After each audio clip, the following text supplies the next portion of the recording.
యేసుక్రీస్తు పేరిట నా ప్రత్యేకమైన వందనాలు తెలియజేస్తా ఉన్నాను. మరొక అవకాశాన్ని దేవుడు మనందరికీ ప్రసాదించాడు. విలువైన మాటల్ని విలువైన పద్ధతిలో మనం నేర్చుకుందాం, ఆలోచించుకుందాం. ప్రార్థించారు కనుక డైరెక్ట్గా వాక్య భాగంలోకి వెళ్ళిపోదాం. ఈరోజు మన కోసం సిద్ధపాటు చేయబడినటువంటి మాట క్రైస్తవుడు ఎరుగని క్రైస్తవుని ప్రాథమిక లక్షణాలు. రాసుకునే వాళ్ళు జాగ్రత్తగా రాసుకోండి. క్రైస్తవుడు ఎరుగని క్రైస్తవుని ప్రాథమిక లక్షణాలు అనేటువంటి ఒక ఆలోచనాత్మకమైన పాఠాన్ని కొద్ది నిమిషాలు మనం ఆలోచన చేద్దాం. దానికంటే ముందు ఒక మంచి మాట బైబిల్ నుంచి చూద్దాం. మంచిగా తిని ఉన్నాం కాబట్టి అంతా కూడా కదా, భోజనం చేసి ఉన్నాం, అవునా? యోహాను సువార్త 8వ అధ్యాయము 46వ వచనం ఒకసారి చూద్దాం. యోహాను సువార్త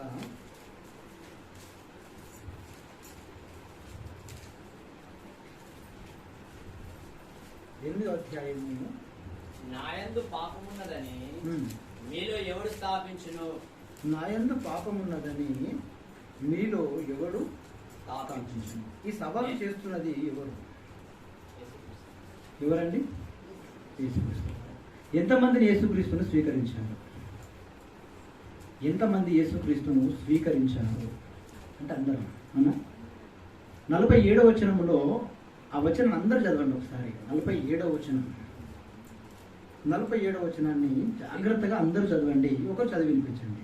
దేవుని సంబంధి అయిన వాడు దేవుని సంబంధి అయిన వాడు దేవుని మాటలు వినును. దేవుని మాటలు వినును. మీరు దేవుని సంబంధులు కారు గనుకనే మీరు వినరని చెప్పింది. ఇప్పుడు మీరంతా దేవుని సంబంధులా అపవాది సంబంధులా? దేవుని సంబంధులు అయితే ఏం చేస్తారని రాయబడింది? మరి తిన్నాం మేము, మాకు నిద్ర వస్తుంది అనకూడదు. మీకు నిద్ర వస్తుందని కన్ను కునికారా? మీరు ఎవరి సంబంధులు? మరి మీరే డిసైడ్ చేయాలి ఇప్పుడు ప్రసంగం అయిపోయే లోపల. ఓకేనా? అర్థమైందా మీకు? దేవుని సంబంధి ఏం చేస్తాడు? దేవుని మాటలు వింటాడు. మరి మీరు దేవుని సంబంధంలో అపవాది సంబంధంలో పెద్ద పరీక్ష మీ ముందుంది, ఆలోచన చేయండి. రైట్. ఇకపోతే క్రైస్తవుడు ఎరుగని క్రైస్తవుని ప్రాథమిక లక్షణాలు లేదా ప్రాథమమైన కర్తవ్యం లేదా బాధ్యత, ఇవన్నీ కూడా దాని కిందికి వస్తాయి. ఇంతకీ క్రైస్తవుడు ఎరుగని క్రైస్తవుని యొక్క ప్రాథమికమైన లక్షణాలు ఏంటి? నేను క్రైస్తవ్యాన్ని స్వీకరించి 20 సంవత్సరాలు అయిపోయింది, 30 సంవత్సరాలు అయిపోయింది. ఇంకా మాట్లాడాలంటే, గట్టిగా మాట్లాడాలంటే మా కుటుంబం అంతా క్రైస్తవ్యంలోనే మేము ఉన్నవారం. మేము ఎరగకపోవడం ఏంటి అనే ఆలోచన చాలా మందికి వస్తుంది. వస్తుందా రాదా?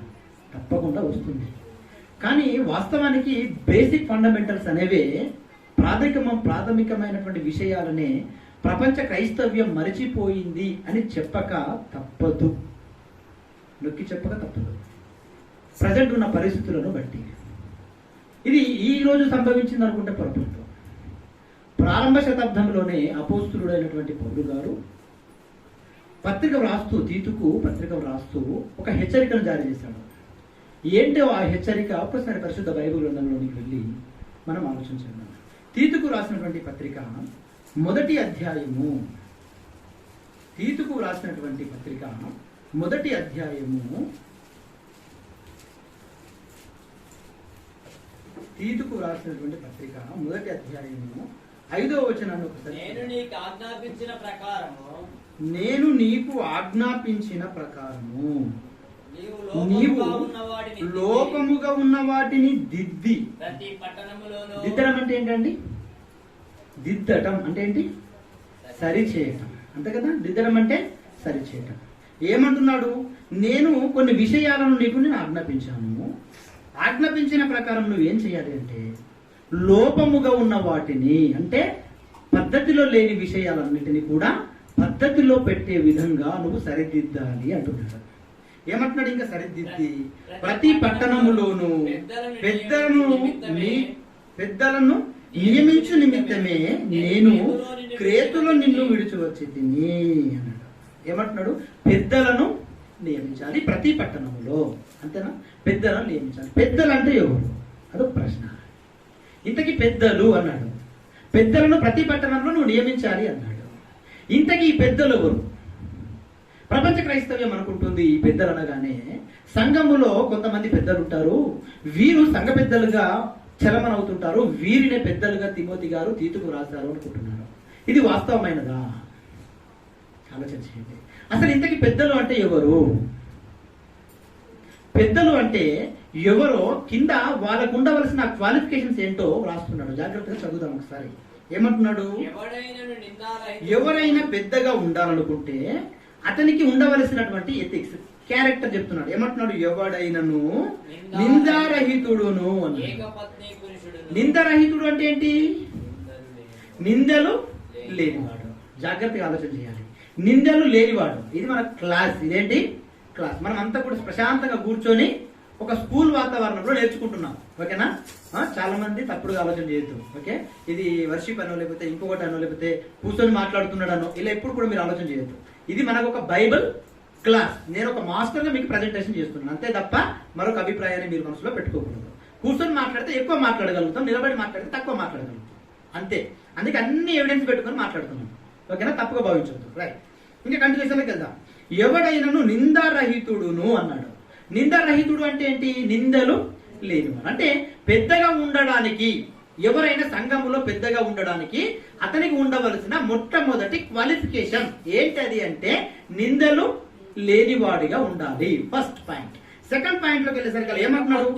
ఏకపత్ని పురుషుడు అన్నాడు. అంటే ఒకే భార్య కలిగిన పురుషుడు, అంతే కదా? ఏకపత్ని పురుషుడు అన్నాడు.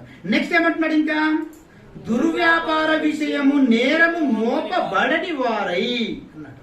అంటే ఈ దుర్వ్యాపారం అంటే ఏంటిది? చాలా మంది జీవితాలను తప్పిదంలోనికి నెట్టి ఇతను మాత్రమే బాగుపడింది. అర్థమవుతుంది? జాగ్రత్తగా ఆలోచన చేయాలి. దుర్వ్యాపారం అంటే ఏంటిది? చాలా మంది జీవితాలు తప్పిదంలోనికి వెళ్ళిపోతాయి, ఇతను మాత్రము సంపాదించే విషయంలో పై పైకి ఎదిగిపోతూ ఉంటాడు. అర్థమవుతుందా? ఇది ఏమంటారు అంటే దుర్వ్యాపారము అంటారు. అర్థమైతే మోసం చేయడము అంటారు, చీటింగ్ అంటారు, ఇంకా చాలా ఉన్నాయి వీటికి సెక్షన్స్. ఇటువంటి క్యారెక్టర్ కూడా ఉండకూడదు అన్నారు. నెక్స్ట్ ఇంకేమన్నారు? అవిధేయులు కాకూడదు, విధేయత కలిగిన వారే ఉండాలి. ఎవరికి విధేయత? దేవుడికి విధేయత కలిగి ఉండాలి, అలాగే నీ పైన పెద్దలకి. అతను పెద్దగానే ఉండడానికి మనం నిర్ణయిస్తున్న క్వాలిఫికేషన్స్ కాబట్టి అతని పైన పెద్దకి కూడా ఇతను ఏం చేయాలి?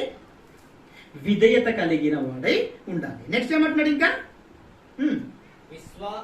విశ్వాసులైన పిల్లలు అతనికి ఎటువంటి వాళ్ళు ఉండాలంటే విశ్వాసులైన పిల్లలు గలవాడునై ఉన్న ఎడల అట్టి వారిని పెద్దగా నియమింపవచ్చును.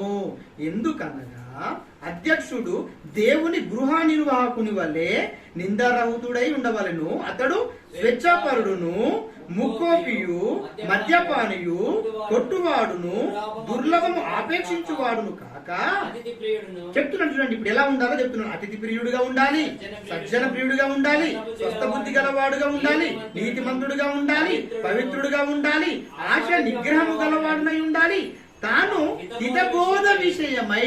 ఆ విషయాన్ని మీరు అండర్లైన్ చేసుకోండి. ఏమంటున్నాడు? తాను హితబోధ అంటే ఏంటి? ఏమన్నట్టు పుట్టినట్లు చూడండి ఒకసారి మీరు. హితబోధ అన్న చోట ఏం మాట్లాడాడు? ఆరోగ్యకరమైన బోధ అన్నాడు. ఓకేనా? ఎవరైనా నిద్రపోతే పక్కన వాళ్ళు గిల్లండి. ఓకే, ఇప్పుడు నిద్రపోయారనుకో పక్కన వాళ్ళు అపవాది, మనం అపవాది పిల్లలు కాము, దేవుడి పిల్లలని గిల్లుకోండి. రైట్? జాగ్రత్త, త్వరగా వదిలేస్తాను మీకు. ఎంత త్వరగా అంటే అంత త్వరగా వదిలేస్తాను. Okay, right. ఇప్పుడు ఏమంటున్నాడు? జాగ్రత్తగా ఆలోచించండి. ఇప్పుడు ఏమంటున్నాడు అక్కడ? కంటిన్యూ చేయండి మళ్ళీ ఒకసారి. తాను హితబోధ, 9వ వచనం 1వ అధ్యాయం తీతుకు రాసిన పత్రిక 1వ అధ్యాయము 9వ వచనం. తాను హితబోధ విషయమై అన్న చోట పుట్టినట్లేముంది?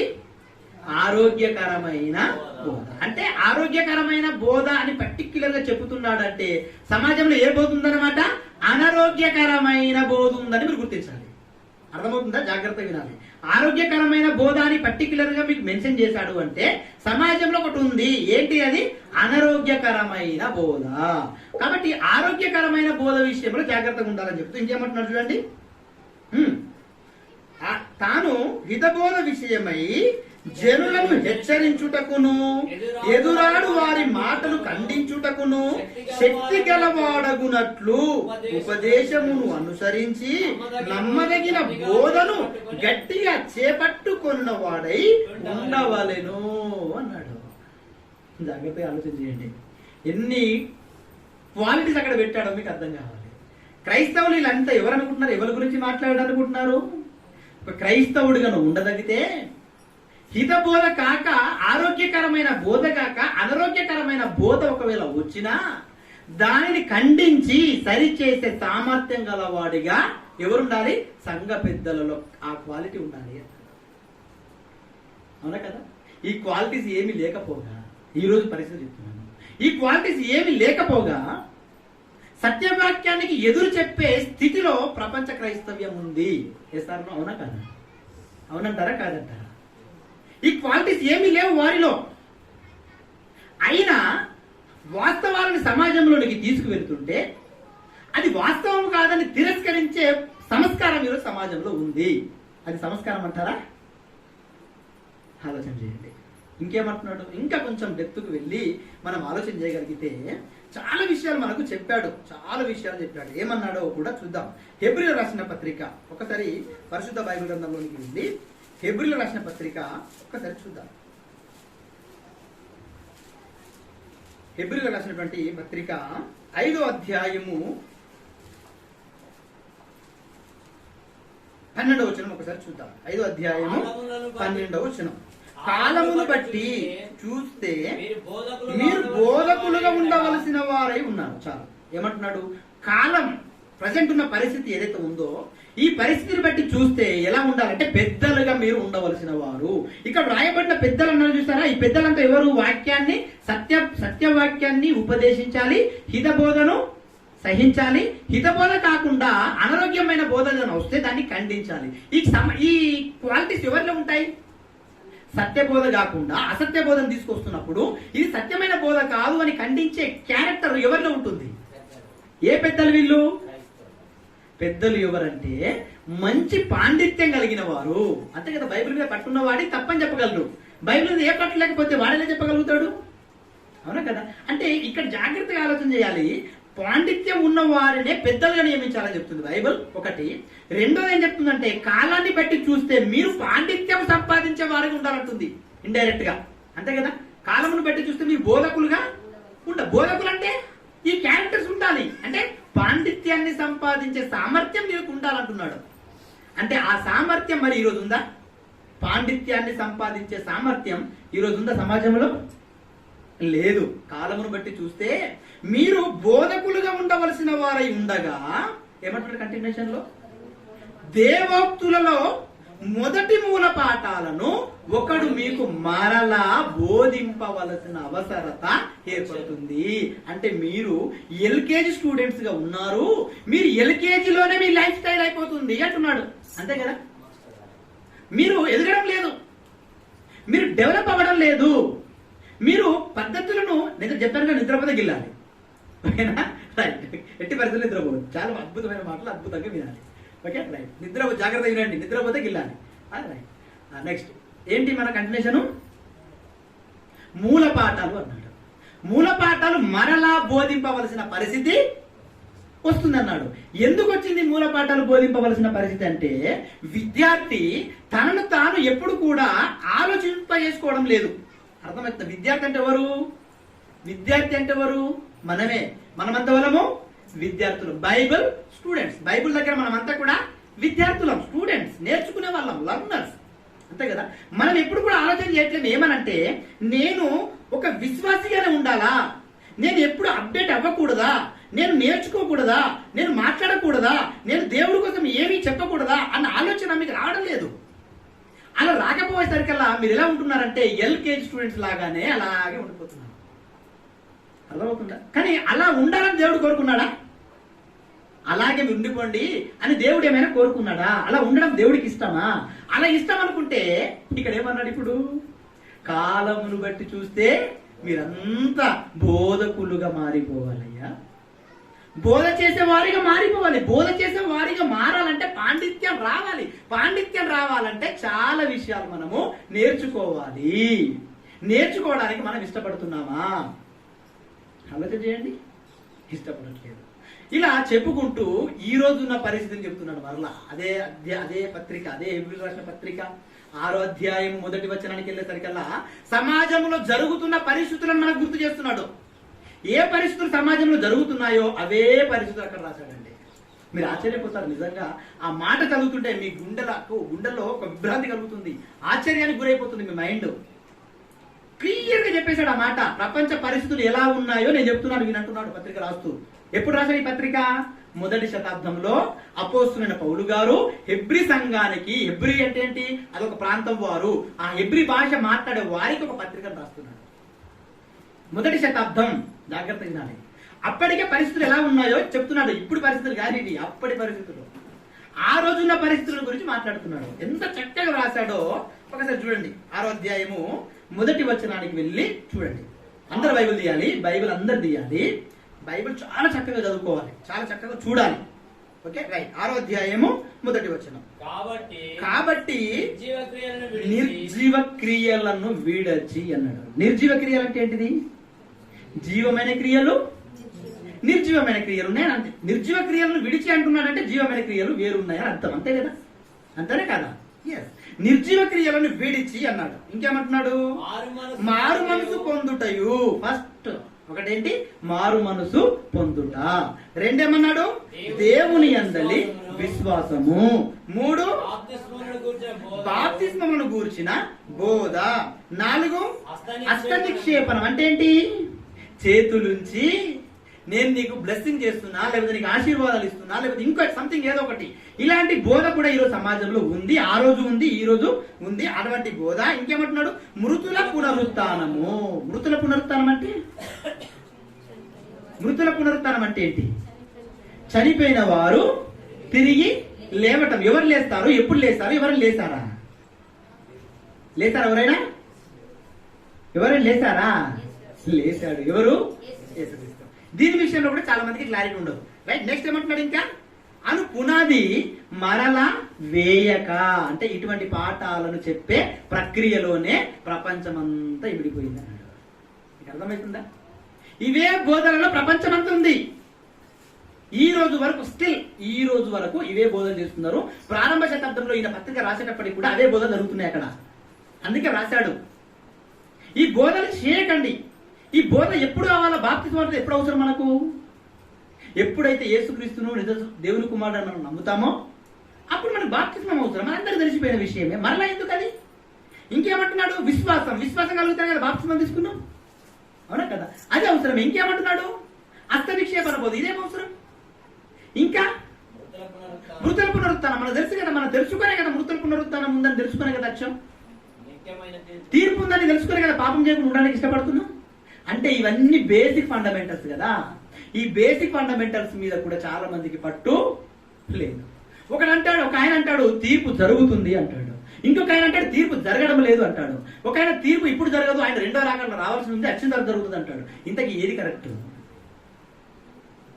ఏది వాస్తవం, ఏది అవాస్తవం? ఎప్పుడైనా ఆలోచించారా? ఇప్పుడు తీర్పు జరుగుతుందా, జరగట్లేదా? ఏదో ఒకటి చెప్పండి. Yes or no? ఒకవేళ జరుగుతలేదంటే ఎలా జరుగుతలేదో చెప్పాలి, జరుగుతుందంటే ఎలా జరుగుతుందో కూడా చెప్పాలి, అంతే కదా? ఒక దొంగ నోటు వచ్చిందంటే అది ఎందుకు దొంగ నోటు అయిందో చెప్పాలి, అది ఎందుకు ఒరిజినల్ కూడా చెప్పాలి. నేను ఒరిజినలే అంటా, నువ్వు డూప్లికేట్ అంటున్నావు, చెప్పాలి కదా, నిరూపించుకోవాలి కదా. ఆ నిరూపణ ఉంటుందా సమాజంలో? కనిపించదు ప్రియమైన. అందుకే చాలా చక్కగా రాసేస్తాడు.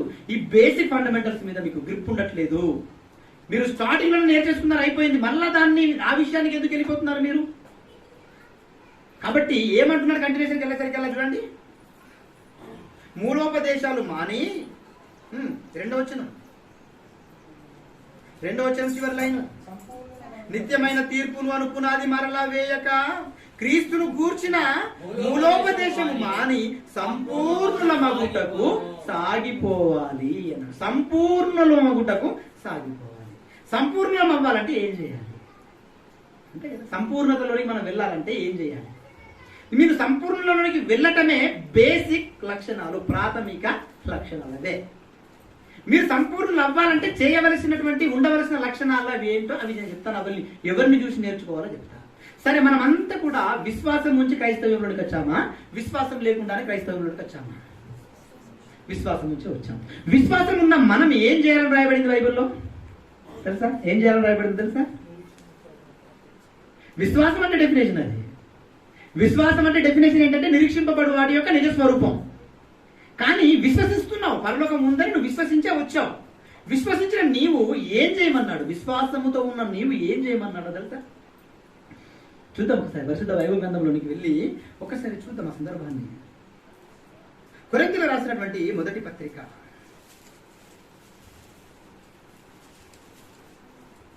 తీతుకు రాసిన పత్రిక ఒకసారి ఫస్ట్ చూద్దాం. తీతుకు రాసిన పత్రిక 3వ అధ్యాయము 8వ వచనం. తీతుకు రాసినటువంటి పత్రిక 3వ అధ్యాయము 8వ వచనం ఒక్కసారి. ఈ మాట నమ్మదగినది గనుక. తీతుకు రాసినటువంటి పత్రిక 3వ అధ్యాయము 8వ వచనాన్ని చూద్దాం ఒకసారి. ఈ మాట నమ్మదగినది గనుక దేవుని యందు విశ్వాసముంచిన వారు ఎవరు వీరు? దేవుని యందు విశ్వాసముంచిన వారు ఎవరు? ఎవరండి? క్రైస్తవులు. అవునా కదా? ఎవరు? క్రైస్తవులు. క్రైస్తవులు కదా దేవుని యందు విశ్వాసం ఉంచే కదా క్రీస్తులు స్వీకరించారు. స్వీకరించిన వీరు బాప్తిస్మం తీసుకున్నారు. బాప్తిస్మం తీసుకున్న వీరు చాలా చక్కగా నేర్చుకోవడానికి, వారం వారం భక్తిని నిరూపించడానికి వెళ్తున్నారు. అవునా కదా? విశ్వాసం ఉన్నట్ట లేనట్ట? విశ్వాసులు అంటే ఎవరింతకి? విశ్వసించిన వారు అని అర్థం. విశ్వాసులు అంటే ఏంటి? విశ్వసించిన వారు. విశ్వసించిన వారు ఎవరంటే మనమే. మనం ఏం చేయాలంటున్నారు చూడండి. ఇప్పుడు విశ్వసించిన వారు సత్క్రియలు శ్రద్ధగా చేయుటే అందు మనసు నుంచునట్లు అన్నాడు. చాలు. ఏం చేయాలంట? సత్క్రియలను చేయుట ఎందన్నాడా? సత్క్రియలను శ్రద్ధగా చేయుట ఎందన్నాడా? సత్క్రియలను శ్రద్ధగా చేయాలి. ఉందా శ్రద్ధ? సత్క్రియలు చేసే పనిలో ఎవరికైనా శ్రద్ధ ఉందా? ఆలోచన చేయండి. శ్రద్ధతో ఏ సత్క్రియ చేస్తావు? శ్రద్ధతో ఏ పని చేస్తావు దేవుడి కోసం? శ్రద్ధతో ఏ కార్యక్రమాన్ని నువ్వు పూనుకున్నావు? శ్రద్ధతో నీ కుటుంబంలో ఎన్నిసార్లు ప్రార్థన పెట్టావు? శ్రద్ధతో నీ కుటుంబంలోకి ఎంతమందిని ఇన్వైట్ చేసి వాక్యం చెప్పించావు? శ్రద్ధతో ఎంతమంది దైవజనులను ఇంటికి పిలిపించుకొని వాక్యం చెప్పించుకున్నావు? ఉందా శ్రద్ధ? కొర్నేలి మనందరికీ తెలుసు. హిస్టరీలో ఒక మంచి శతాధిపతి కొర్నేలి, తెలుసు కదా? కొర్నేలి ఏం చేశాడండి? ఏం చేశాడని రాయబడింది? తన కుటుంబం అందరితో భక్తి గలవాడు, ప్రతిరోజు దేవుని యందు భయము భక్తి కలిగి దాన ధర్మాలు చేయుచూ ఉండేనని రాయబడింది. చేసేను అని కాదు, చేయుచూ ఉండెను. ఆయన ఉన్నంత కాలం చేశాడు. అతనికి ఒక దర్శనం కలగగానే దేవుని మాటలు వినిపించాలని ముఖ్య స్నేహితులను, బంధువులను, అతని దగ్గర ఉన్న పనివారిని అందరిని కూర్చోబెట్టాడు. ఎందుకు? దేవుని మాటలను వినిపించాలని. ఈరోజు అలా వినిపించాలని వారు ఆలోచన చేస్తున్నారా? అంతెందుకండి, మన క్రైస్తవ ఫ్యామిలీసే కదా, ఏ రోజైనా దైవజనుని మన ఇంటికి పిలిపించుకొని, అయ్యా మా కుటుంబ పరిస్థితులు బాగాలేవు, దేవుడికి దూరం అయిపోతుంది మా కుటుంబం, తప్పకుండా మాకు మీరు వాక్యం చెప్పాలి అని ఏ క్రైస్తవ కుటుంబం పిలిపించుకుంటుంది చెప్పండి? పిలిపించుకుంటున్నారా ఎవరైనా? దైవజనుడు వస్తుంటే అబ్బా ఈ టైంలో ఈయన ఎందుకు వస్తున్నాడు అని ఆయన అనుకుంటారు. మీరు అనుకోకపోవచ్చు, అనుకునేవారు కూడా సమాజంలో ఉన్నారు.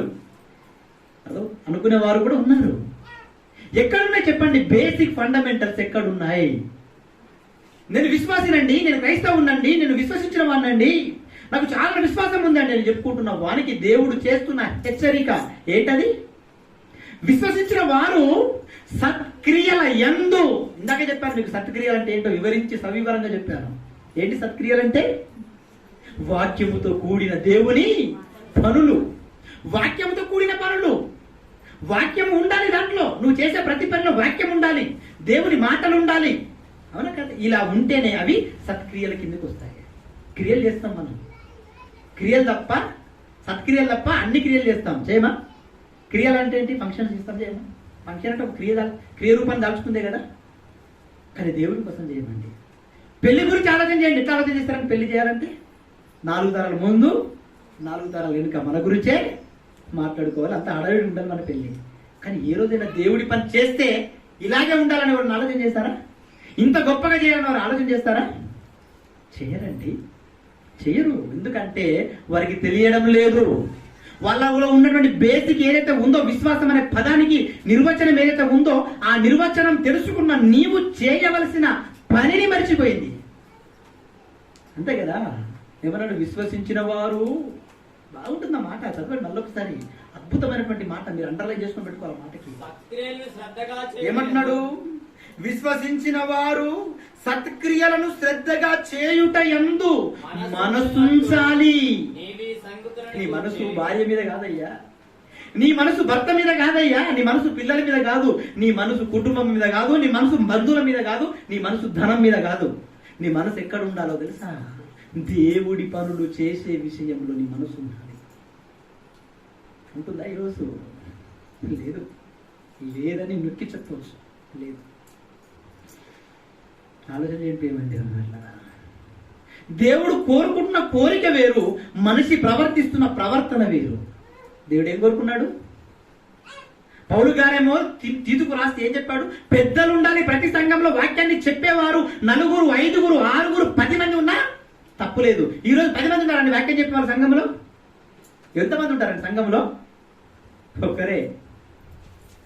ఒక్కరేనండి, ఒక్కరే ఉంటారు. అలా లేదు. పెద్దలను నియమించుడి అన్నాడా? పెద్దలు నియమించమన్నాడా? తీతు, నిన్ను వదిలేసిన వచ్చిన పనే ఇది నాయన. ప్రతి సంఘంలో నువ్వేం చేయాలి? పెద్దలను నియమించాలి. ఎలా పెద్దలు అవుతారు? పెద్దలను నియమించాలంటే పెద్దలు ఎలా అవుతారు? పెద్దలంటే ఏంటి? జ్ఞానాన్ని సంపాదించుకున్న వాళ్ళు, పాండిత్యాన్ని సంపాదించుకున్న వాళ్ళు. ఈ పాండిత్యాన్ని సంపాదించుకున్న వాళ్ళు ఊరికే అవుతారా? ఏం చేయాలి మరి? ట్రైనింగ్. ఏం చేయాలి? ట్రైనింగ్ ఇవ్వాలి వాళ్ళకి, పాండిత్యాన్ని ఇవ్వాలి, బైబిల్ని బాగా నేర్పించాలి, బైబిల్ చదివే పద్ధతిని నేర్పించాలి, బైబిల్ని అర్థం చేసుకునే పద్ధతిని నేర్పించాలి. అలా నేర్పిస్తే పాండితులు అవుతారు. ఈరోజు ప్రొఫెసర్స్ అవుతారండి. పెద్ద పెద్ద ఎంటెక్ కాలేజీలో కానీ, బీటెక్ కాలేజీలో కానీ, లేకపోతే డిగ్రీ కాలేజీలో కానీ, ఇంటర్మీడియట్ కాలేజీలో కానీ ప్రొఫెసర్స్ వెళ్ళి పాఠాలు చెప్తారు. ఏం సార్ చెప్తారో చెప్పరా? ఇది రైట్ ఆర్ రాంగ్? చెప్తారు కదా, చెప్తారు. వాళ్ళకి ఏ పాండిత్యం లేకుండానే చెప్పించుకుంటారా పాఠాలు? ఆలోచించండి. అంటే పాండిత్యాన్ని వాళ్ళు తీసుకున్నారు, డిగ్రీలు వాళ్ళు చేశారు, అందుకే వాళ్ళకి ఏం దొరుకుతుంది? జాబ్ దొరుకుతుంది. అక్కడికి వెళ్ళి సబ్జెక్ట్ చెప్పగలుగుతారు. మరి ఇక్కడ పౌలు గారు తీతుకు వ్రాస్తే ఏమన్నాడు? పెద్దలను నియమించుడి అన్నాడు. ప్రారంభ సంఘం పెద్దలను నియమించే పనిలో ఎవరున్నారు? తీతున్నాడు. కానీ ఈ రోజు అటువంటి పెద్దలు సంఘాలలో ఉన్నారా? మీరెందుకు కాకూడదు? వేసుకోవాలి మీ ప్రశ్న. మేమెందుకు వాక్యాన్ని చెప్పేవారే కాకూడదు? మేమెందుకు వాక్యాన్ని నేర్చుకోకూడదు? వాక్యం మాకెందుకు? మా జీవితాలకు అవసరం లేదా? అవసరమండి ప్రతి ఒక్కరికి. ఎందుకంటే అది ఆజ్ఞగా ఇవ్వబడింది మనకి. వాక్యం చెప్పుమని ఎలా ఇవ్వబడింది మనకు? ఆజ్ఞగా ఇవ్వబడింది. నేను చెప్పా అంటే ఎలా? నేను మాట్లాడలేను అంటే ఎలా? నాకు రాదు అంటే ఎలా? నీకు ఇవ్వబడింది ఆజ్ఞది. ఆ ఆజ్ఞను అతిక్రమిస్తే నువ్వు ఏమైపోతావో తెలుసా? ఏమైపోతావు? నువ్వు పాపివైపోతావు. ఆజ్ఞ అతిక్రమమే పాపం. మీరు అందరూ అనుకుంటున్నారు మా దైవజనుడు చెప్తే సరిపోతుందండి, మా పాస్టర్ గారు చెప్తే సరిపోతుంది అనుకుంటున్నారేమో. నెవర్. మీరు చెప్పాలన్నాడు దేవుడు. మీరు చెప్పాలి. అదేనండి ప్రాథమిక లక్షణాలంటే. ఆ లక్షణాలను పాటించారు భక్తులు. పాటించారు చాలా మంది భక్తులు. ఎలా పాటించారో ఒకసారి చూద్దాం. ఆయన చూసి నేర్చుకుందాం మనం. ఆయన ఏం చేస్తాడో, ఆయన చేసిన లక్షణాలు ఏంటో, ఆ బేసిక్ ఫండమెంటల్స్ ఏంటో అవి చూసి మనం నేర్చుకుందాం. చూద్దాం ఒకసారి పరిశుద్ధ బైబిల్ గ్రంథంలోనికి వెళ్ళి ఆలోచించగలిగితే ప్రియమైన దేవుని వారలారా. మత్తయి సువార్త 4వ అధ్యాయము. మత్తయి సువార్త 4వ అధ్యాయము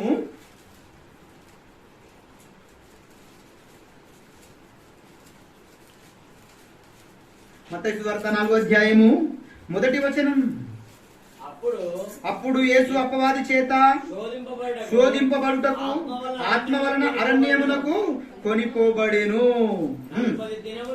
40 దినములు 40 రాత్రులు ఉపవాసం ఉండిన పిమ్మట ఆయన ఆకలిగొన్నాడు. ఉపవాసం ఉండి ఏం చేశాడు? ఆయన ఏం చేశాడు? బేసిక్ ఫండమెంటల్ చెప్తున్నాను మీకు. బాప్తిస్మము పొందిన వెంటనే ఎక్కడికి వెళ్ళిపోయాడు? ఆయన అరణ్యములోనికి వెళ్ళిపోయాడు. వై? ఎందుకు ఆయనకు అరణ్యంలోకి వెళ్ళాల్సిన అవసరం ఏముంది? 40 రోజులు తన శరీరాన్ని తానే కంట్రోల్లోకి తెచ్చుకున్నాడు. శరీరం అంటే చిన్నది అనుకుంటున్నారా మీరు?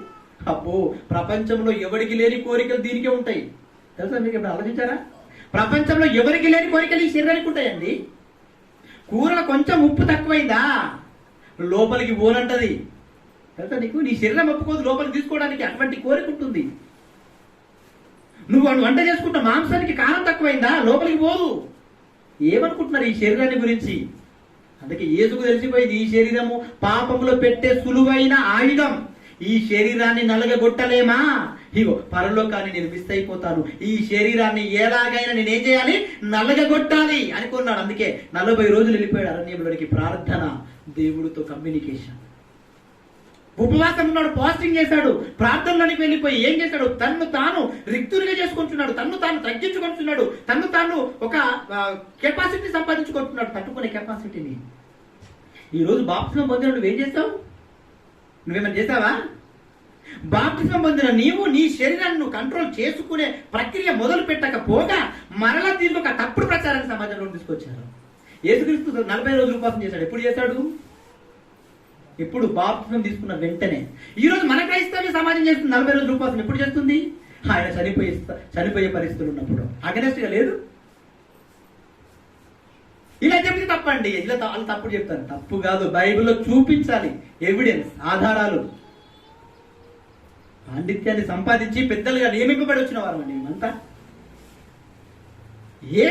ఏసే బేసిక్ ఫండమెంటల్ దేవుడితో communication. That is called prayer, ప్రార్థన. దేవుడితో కమ్యూనికేషన్ అంటే ఏంటి? ప్రార్థన. దేవుడితో నువ్వు మాట్లాడమంటే ఏంటి? ప్రార్థన. ఏసే ప్రార్థన చేసినప్పుడు నువ్వెందుకు లేవు? ప్రార్థన ఏసే ప్రార్థన చేసినప్పుడు 4 గంటలకు లేచి నువ్వెందుకు లేవు 4 గంటలకి? ఒకప్పుడు స్త్రీలు, వృద్ధాప్యం ఉన్న స్త్రీలు కానీ యవ్వన స్త్రీలు కానీ 4 గంటలకు లేచి మోకాలు లేచి ప్రార్థించేవాళ్ళు. మీరు ఎందుకు ప్రార్థన చేయరు? ప్రార్థన కంపల్సరీ, అవసరం, నీడ్. కానీ చేసే పద్ధతి ఒకటి ఉంది. ప్రార్థన అనగానే ఏది బట్టి అది అనడం కాదు. ఆయన ఎవరైనా 3 లోకాలకు అధిపతి, మన తండ్రి, మనందరికి కనతండ్రి అయిన దేవుడు అండి. ఆయన మనందరికీ ఒక రూపాన్ని ఇచ్చిన వాడండి, మనందరికి ఆయన పోలిక ఇచ్చిన వాడండి. ఆయన అక్కడెక్కడో ఉండి కునుకక నిద్రించక అది చేతిలో చెప్పుకున్న నిన్ను ఇలా చూసుకుంటూ మురిసిపోతున్నా ఎంత ప్రేమ కలిగిన వాడు చెప్పండి నా తండ్రి. ఆ తండ్రి దగ్గర నువ్వు పెట్టే రిక్వెస్ట్ ఎలా ఉండాలో తెలుసా? నీ వల్ల కాకపోతే, నీ వల్ల అది సాధ్యం అవ్వదు అనుకుంటే ఆయన దగ్గర పెట్టాలి. కానీ ఈ రోజే చెప్తాను, నెత్తి నొప్పిందంటే, నెత్తి నొప్పి వస్తే ప్రభావ నెత్తి వస్తుంది, ప్రభావ నాకు తగ్గింది, ఇదా జెండుమా పెట్టుకుంటూ పోదా? అది ఫీవర్ వస్తే అయ్యో ప్రభావ ఫీవర్ వచ్చి ప్రభావ తగ్గించు, పోదా? ఫీవర్ వస్తే పారాసిటమాల్ వేసుకుంటూ పోతుంది. అది వీటి కోసం మా తండ్రి దగ్గర ప్రార్థించేది. తండ్రి, నేను నీ కుమారుని యందు విశ్వాసం ఉంచాను కదా, విశ్వాసం ఉంచిన నన్ను నువ్వేం చేయమన్నావు తెలుసా? సత్క్రియల యందు మనసు ఉంచుమని చెప్పావు. సత్క్రియలు చేయాలంటే నాకు శక్తి సామర్థ్యం కావాలి, అది నాకు దయచేయి తండ్రి. ప్రార్థిస్తున్నాడా? ప్రపంచ క్రైస్తవ్యం, అందుకే టైటిల్ పెట్టాం. ప్రాథమిక లక్షణాలను మర్చిపోయింది, బేసిక్ ఫండమెంటల్స్ లేవు.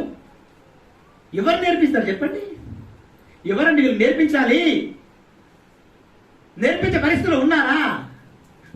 మేము నేర్పించడానికి ఉన్నామన్నా వచ్చే పరిస్థితులు ఉన్నారా? లేరు. ఏమైంది దేవుడు మరి మీ అందరి మేలు కోరి మీ అందరిని పిలిచాను ఇక్కడికి. మా మాటను గౌరవించి మా అమ్మని గౌరవించి వచ్చారు. చాలా థ్యాంక్స్, చాలా వందనాలు మీ అందరికీ. మీ కృతజ్ఞుడనై ఉన్నాను నేను.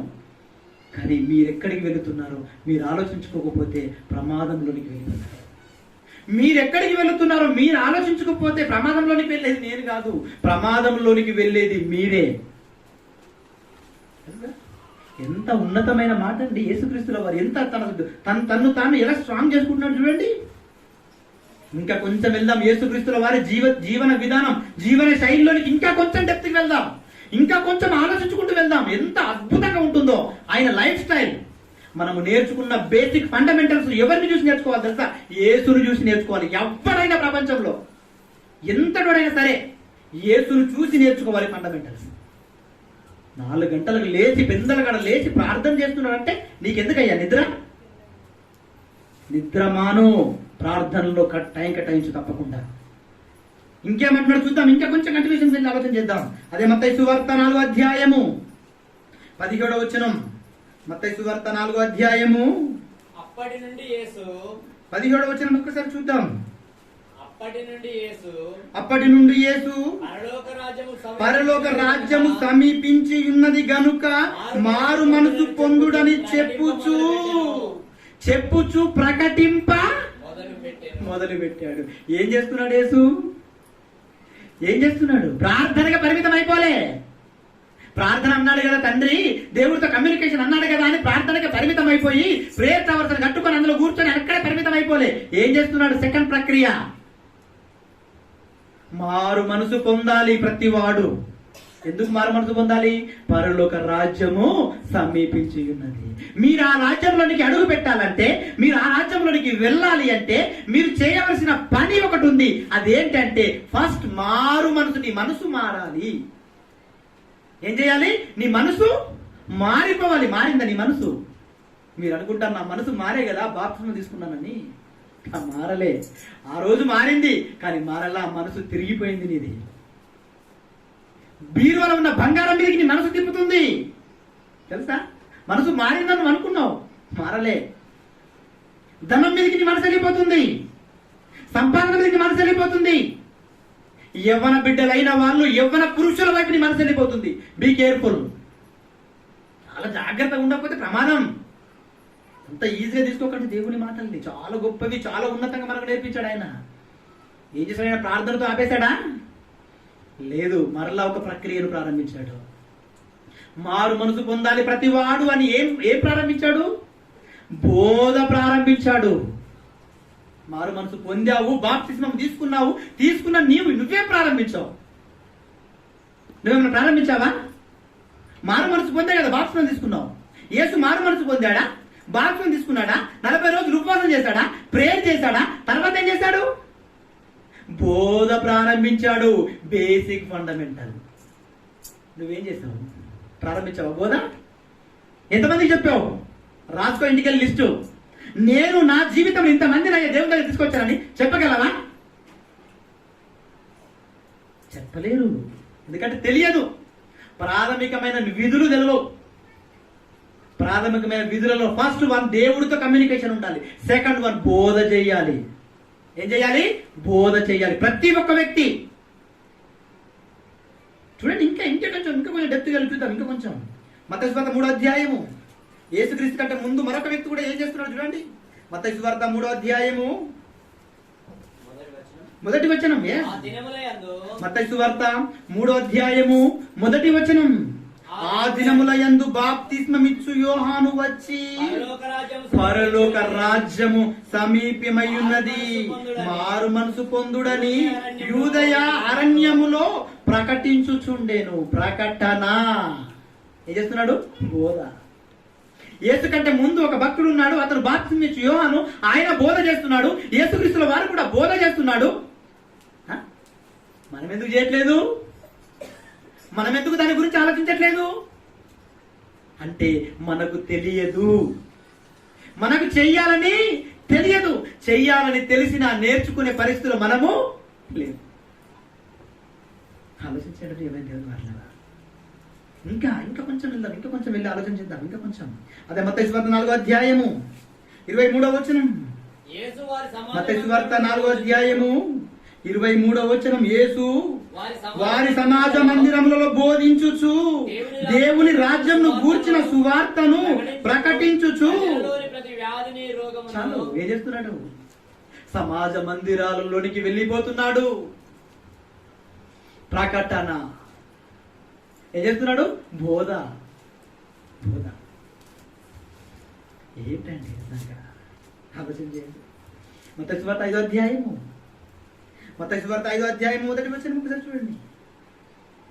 ఆయన జన సమూహములను చూసి కొండ ఎక్కి కూర్చుండగా ఆయన శిష్యులు ఆయన ఎద్దకు వచ్చిరి. అప్పుడు ఆయన నోరు తెరచి ఈలాగు బోధింపసాగి. ఎక్కడ కూర్చున్నాడు చెప్పండి? ఇప్పుడు ఎక్కడో ప్రశాంతతలోనికి వెళ్ళిపోయి రెస్ట్ తీసుకుందాం అనుకుని అక్కడ కూర్చున్నాడు. ఎవరు వచ్చారు ఆయన దగ్గరికి? శిష్యులు రాగానే సరే నేను రెస్ట్ అలసిపోయాను, నేను పడుకుంటాను, మీరు పడుకోండి అన్నాడా? నో. మరలా ప్రారంభించేశాడు. బోధ. బోధ. మనం ఏం చేస్తున్నాం మన జీవితాలలో? ఇంకా చూద్దాం. ఇంకా కొంచెం ఆలోచన చేద్దాం. మార్కు సువార్త 4వ అధ్యాయము. మార్కు సువార్త 4వ అధ్యాయము 34వ వచనం. మార్కు సువార్త 4వ అధ్యాయము 34వ వచనం ఒకసారి చూద్దాం. ఉపమానం లేక వారికి బోధింపలేదు. మార్కు సువార్త 4వ అధ్యాయము 34వ వచనం. ఉపమానము లేక వారికి బోధింపలేదు. ఈసారా బైబిల్ అందరూ మార్కు సువార్త 4:34 ఉపమానము లేక వారికి బోధింపలేదు, కానీ ఒంటరిగా ఉన్నప్పుడు తన శిష్యులకు అన్నిటినీ విశదపరిచెను. ఏం చేశాడు? వివరించాడు. దీన్ని ఏమంటారో తెలుసా? ట్రైనింగ్ అంటారు, శిక్షణ. చాలా మంది ఏమంటారు తెలుసా? అనామకులు ఏమంటారు? అపోస్తులకు ఎక్కడదండి శిక్షణ? వాళ్ళకు చదువులేని పామరులండి వాళ్ళు ఎక్కడ ట్రైనింగ్ చేస్తారు? ఏం చేస్తున్నాడు యేసుక్రీస్తు? ఉపమానము లేకుండా వారికి ఏది కూడా బోధించలేదు. కానీ ఉపమానాలు అర్థం కాకపోయేసరికల్లా మళ్ళా వ్యక్తిగతంగా శిష్యులతో కూర్చున్నప్పుడు ఏం చేశాడట ఆయన? ఆ ఉపమానాలకు సంబంధించిన ప్రతి వివరణను వాళ్ళకి విశదీకరించాడు. అంటే ఏం చేశాడు అన్నమాట? యేసుక్రీస్తుల వారు ట్రైనింగ్ ప్రోగ్రాన్ని ప్రారంభించాడు. అంతే కదా? కొంతమంది ఆయన దగ్గర కూర్చున్నారంటే వాళ్ళకి విశదీకరించడం అంటే ఏంటి? వివరించి చెప్పటం. ఇప్పుడు ఇక్కడ క్లాస్ జరుగుతుందంటే దీన్ని ఏమంటారు? వివరించి చెప్తున్నాను కదా. పాస్టర్ గారు ప్రసంగం చెప్పినట్టు గట్టి అరిచేసి 4 మాటలు చెప్పేసి వెళ్ళిపోతుండే. ఇక్కడ ఈ వేదిక నుంచి ఆ వేదిక నుంచి ఇలా కాదు. ఇది ఒక ట్రైనింగ్ సిస్టమ్ లాగా మంచి పద్ధతిగా మనమంతా స్టూడెంట్స్ చూడండి ఎంత పెద్దవాళ్ళు ఉన్నారు ఇక్కడ. నాకన్నా చాలా పెద్దవాళ్ళు ఉన్నారు. సిస్టమేటిక్ గా కూర్చొని నేర్చుకుంటున్నారు. వై నేను గొప్పవాళ్ళని కాదు ఇక్కడ. అర్థమవుతుంది? దేవుడి మీద భయం, దేవుడు అంటే భక్తి, నేర్చుకోవాలన్న తపన, చెప్పాలన్న ఆలోచన, సత్క్రియల మీద మనసు ఉంచడం, ఇవన్నీ అవే. మీరంతా కూడా చాలా పెద్దవాళ్ళు, గొప్పోళ్ళు. మీరందరూ కూడా ఎందుకు కూర్చున్నారు? ఎవరి మీద ప్రేమ? నా మీద కాదు సుమా, నా మీద కాదు ఈ ప్రేమ, దేవుని మీద ప్రేమ. అలాగే యేసుక్రీస్తుల వారు కూడా తన దగ్గరకు వచ్చిన వారిని అందరిని ఏం చేస్తున్నాడు ఆయన? Train up. ఎంత అద్భుతంగా ట్రైనింగ్ ఇస్తున్నాడు చూడండి. నిజంగా చాలా గొప్ప సంగతులు అండి యేసుక్రీస్తుల వారు. చాలా మంది మాట్లాడతారు ఇలాగే, శిష్యులు ట్రైనింగ్ లేదు వాళ్ళకి తెలియదని. నో, యేసుక్రీస్తు సెలెక్ట్ చేసేటప్పుడు చాలా జాగ్రత్తగా సెలెక్ట్ చేశాడు. ఎవరెవరిని సెలెక్ట్ చేయాలి, ఎవరెవరు నాతో ఉంటారు, ఎవరెవరు నాతో పని చేయగల సామర్థ్యం కలిగిన వారు. యేసుక్రీస్తు శిష్యులలో స్త్రీలు ఎందుకు లేరు? స్త్రీలు ఉండొచ్చు కదా శిష్యులుగా. ఈ పాఠం గురించి వివరణ కావాలంటే నెక్స్ట్ పెట్టినప్పుడు రండి, మాట్లాడదాం వివరాలు. యేసుక్రీస్తు శిష్యులలో స్త్రీలు ఎందుకు లేరు? ప్రపంచంలో ఎవరికి తెలియదు ఎందుకు లేరో. మనం చెప్తాం బైబిల్లో నుంచి ఆధారాలతో. ప్రేమైన దేవుని వల్ల ఏ సంతటోడే ట్రైనింగ్ ప్రోగ్రామ్స్ పెట్టి చాలా మందిని గ్యాదర్ చేసుకొని వాళ్ళందరికీ ఏం చేశాడు? నేర్పించాడు. మనం నేర్చుకుంటే కదా ఇంకొకరికి నేర్పించే అవకాశం దక్కుతుంది. మనమే నేర్చుకోకపోతే ఎవరికండి నేర్చుకుంటాం? మీరు 30 సంవత్సరాలు 40 సంవత్సరాల వయసు కలిగిన వాళ్ళు ఉన్నారండి. మీరు చనిపోయిన తర్వాత మీ పిల్లలకు ఎవరి వాక్యం నేర్పించాలి? మీరు చెప్పండి. మీ తర్వాత మీ జనరేషన్ నాశనం అయిపోతుంది మీరు నిర్లక్ష్యం చేస్తే. తెలుసా? మీ జనరేషన్ కోసం మీరు కంకణం కట్టండి. నెక్స్ట్ జనరేషన్ నిలబెట్టడానికి మీరే పునాది వేయాలి. యేసుక్రీస్తు బోధించకపోయి ఉంటే యేసుక్రీస్తు అందరితోని ఆయన బోధ సమాధి అయిపోయేది. ఆ 12 మందిని పర్ఫెక్ట్ ట్రైనింగ్ చేయడం వల్ల ఈరోజు ప్రపంచం వ్యాప్తి అయిందే. మరి మీరేం చేస్తున్నారు? మీ జనరేషన్స్ కోసం, మీ పిల్లల కోసం, వాళ్ళ పిల్లల కోసం ఏమైనా ప్రణాళిక చేస్తున్నారా? ఏం చేస్తారు సుమా? అయితే ప్రమాదంలోకి వెళ్ళిపోతారు మీరంతా. ఇంకేం చేస్తాడో చూద్దాం. ఇంకా కొంచెం ఆలోచన చేద్దాం. యేసు ఏం చేస్తాడో ఇంకొంచెం వెళ్ళి ఆలోచన చేద్దాం. లూకాసు వార్త 10వ అధ్యాయము 1-2 వచనాలు చూద్దాం ఒకసారి. లూకాసు వార్త 10వ అధ్యాయము 1-2 వచనాలు. లూకాసు వార్త 10వ అధ్యాయము 1వ వచనం నుండి చదువుకుందాం. అందరు తీసారా? అటు తర్వాత ప్రభువు 70 మంది ఇతరులను నియమించి తాను వెళ్ళబోవు ప్రతి ఊరికి ప్రతి చోటికి తనకంటే ముందు ఇద్దరిద్దరినిగా పంపేశాడు. 70 మంది ఎవరు? 70 మంది? అనామకులు పంపిస్తే గ్రౌండ్ వర్క్ చేస్తారా? ఎవరిని పడితే వాళ్ళని పంపించేసి నేను వస్తున్నాను అక్కడ నువ్వు సిద్ధపాటు చేయండి, సిద్ధపాటు చేస్తారా? 12 మందినే కాదు, ఆయన ఇంకా 70 మందిని కూడా ఏం చేశాడు? ట్రైనింగ్ ప్రిపేర్ చేశాడు. దేనికి తెలుసా? ప్రపంచ వ్యాప్తి అవ్వాలి నా తండ్రిని గూర్చిన మనస్సు. ట్రైనింగ్ లో ఉన్నాడు. 70 మందిని ట్రైనింగ్ చేసేసాడు. ప్రతి గ్రామానికి ముందు ఇద్దరిని మీరు వెళ్ళండి. కానీ ఈ రోజు చేయబడుతున్న బోధ ఏంటో తెలుసా? అందరు ఇక్కడికి రండి, అందరు ఇక్కడికి రండి, అందరు ఇక్కడికి రండి, ఇక్కడే ఉండండి, ఇక్కడే ఉండండి, ఎక్కడికి వెళ్ళొద్దు. ఎందుకు ఎందుకు ఏసేమో నేర్పించి అన్ని చోట్ల పంపుతుంటే వీళ్ళేమో అందరిని ఇక్కడికి పోగు చేసుకొని కూర్చోబెట్టి మిమ్మల్ని బానిసలుగా చేసి పాతాళానికి పాత్రులుగా చేస్తున్నారు. ఆలోచిస్తున్నారా మీరు ఎప్పుడైనా? ఆలోచించాలి ప్రియమైన దేవుని వాళ్ళ, ఆలోచించాలి. నేనంటున్న మాటలు కాదు, యేసు చెప్పిన మాటలు ఇవి. ప్రతి గ్రామానికి ఇద్దరిద్దరిని పంపించేశాడు. మేము ఇప్పుడు ఇక్కడ ట్రైనప్ చేస్తున్నాం. ఇక్కడ ఏదో సంఘాన్ని కట్టుకొని ఇక్కడ వస్తున్న డబ్బుల మీద, ఇక్కడ వస్తున్న ధనాల మీద మేమేదో పెద్ద పెద్ద బిల్డింగ్లు కట్టాం. చాలా మంది తప్పుడు కూతురు కూస్తున్నారు బయట. చాలా మంది తప్పు మాట్లాడడానికి అవకాశం ఇవ్వకండి. దేవుని సంకల్పం లేకుండా, దేవుని ప్రణాళిక లేకుండా ఎక్కడ ఏది జరగదు. ఇక్కడ ఈ ప్రక్రియ జరుగుతుంది అంటే నిజంగా అద్భుతం. మైపేట మండల్ ఇక్కడ నుంచి నిజామాబాద్ జిల్లా పరిసర ప్రాంతాల్లోనికి వాక్యం వెళ్ళబోతుంది. అటువంటి వ్యక్తులు ఇక్కడ తయారు కాబోతున్నారు. సంఘాలు ఎందుకండి? ఏం చేసుకుంటే సంఘం అంటే ఎవరు? 4 గోడల సంఘం అంటే ఇది ప్రాపర్టీ. ఈ ప్రాపర్టీ మాకు అక్కర్లేదు. మాకు ఎవరు కావాలి తెలుసు? సంఘం, దేవుని పిల్లలు. సంఘం అంటే వారు కావాలి. వారు చెట్టు కింద కూర్చున్న నేర్పించాలి. వారు ఎక్కడ కూర్చున్న వాళ్ళకి నేర్పించగలిగే సామర్థ్యం కలిగిన వారికి ఉండాలి. డబ్బు మీద వ్యామోహం ఉన్నవాడు నేర్పడు. డబ్బే ప్రధానం అనుకున్నాడు వాక్యం నేర్పడు. డబ్బే ప్రధానం అనుకున్నాడు మిమ్మల్ని పరలోకానికి పంపడు. డబ్బు అవసరత లేదనుకున్నవాడు పరలోకానికి మిమ్మల్ని పంపుతాడు. ఎవరికంటే డబ్బులు సంపాదించలేము మనం. డబ్బులు రావాలంటే ఏ పని చేస్తే డబ్బులు రావా? ఏ పని చేసినా డబ్బు వస్తుంది. డబ్బుల కోసం సేవ ప్రారంభించలేదు. డబ్బుల కోసం దేవుడి పనులకి రాలేదు. డబ్బుల కోసం కాదు, నా తండ్రి మనసు ఎరుగున వారముగా, తండ్రి బాధపడుతున్న ఆయన బాధ తెలుసుకున్న వారముగా సమాజంలోకి వచ్చాం. ఏంటంటే ఇంత అద్భుతమైన మాటలు ఒక యేసు చేసి చూపించాడు, ట్రైనింగ్ ఇచ్చాడు. ఈరోజు మనం ట్రైనింగ్ ఇస్తుంటే చాలా మంది తప్పుడు మాటలు మాట్లాడుతున్నారు. తప్పు, వాళ్ళు ప్రమాదంలోకి జారిపోతారు, తెలియక మాట్లాడుతున్నారు. ఆలోచించండి, ఒక్కసారి మనసు పెట్టి ఆలోచన చేయండి. ఏసంత తోడే ట్రైనింగ్ మీద ట్రైనింగ్ 70 మందిని ట్రైనర్ చేసి పంపించేశాడు విలేజ్లోనికి. మనం చేయకూడదా? మనం పంపకూడదా? పంపాలి. అందుకే నువ్వు నియమింపబడ్డావు, అందుకే నువ్వు దేవుడి చేత ఎన్నుకోబడ్డావు, అందుకే నువ్వు దేవుడిలోనికి ఆకర్షింపబడ్డావు. నీ అంతకు నువ్వు రాలేదు దేవుడి దగ్గరికి. దేవుడిని ఆకర్షించాడు. ఆకర్షిస్తేనే వస్తాడు ఎవరైనా, తెలుసా? మరొక మంచి మాట ఉంది బైబిల్లో నుంచి. మరొక మంచి మాట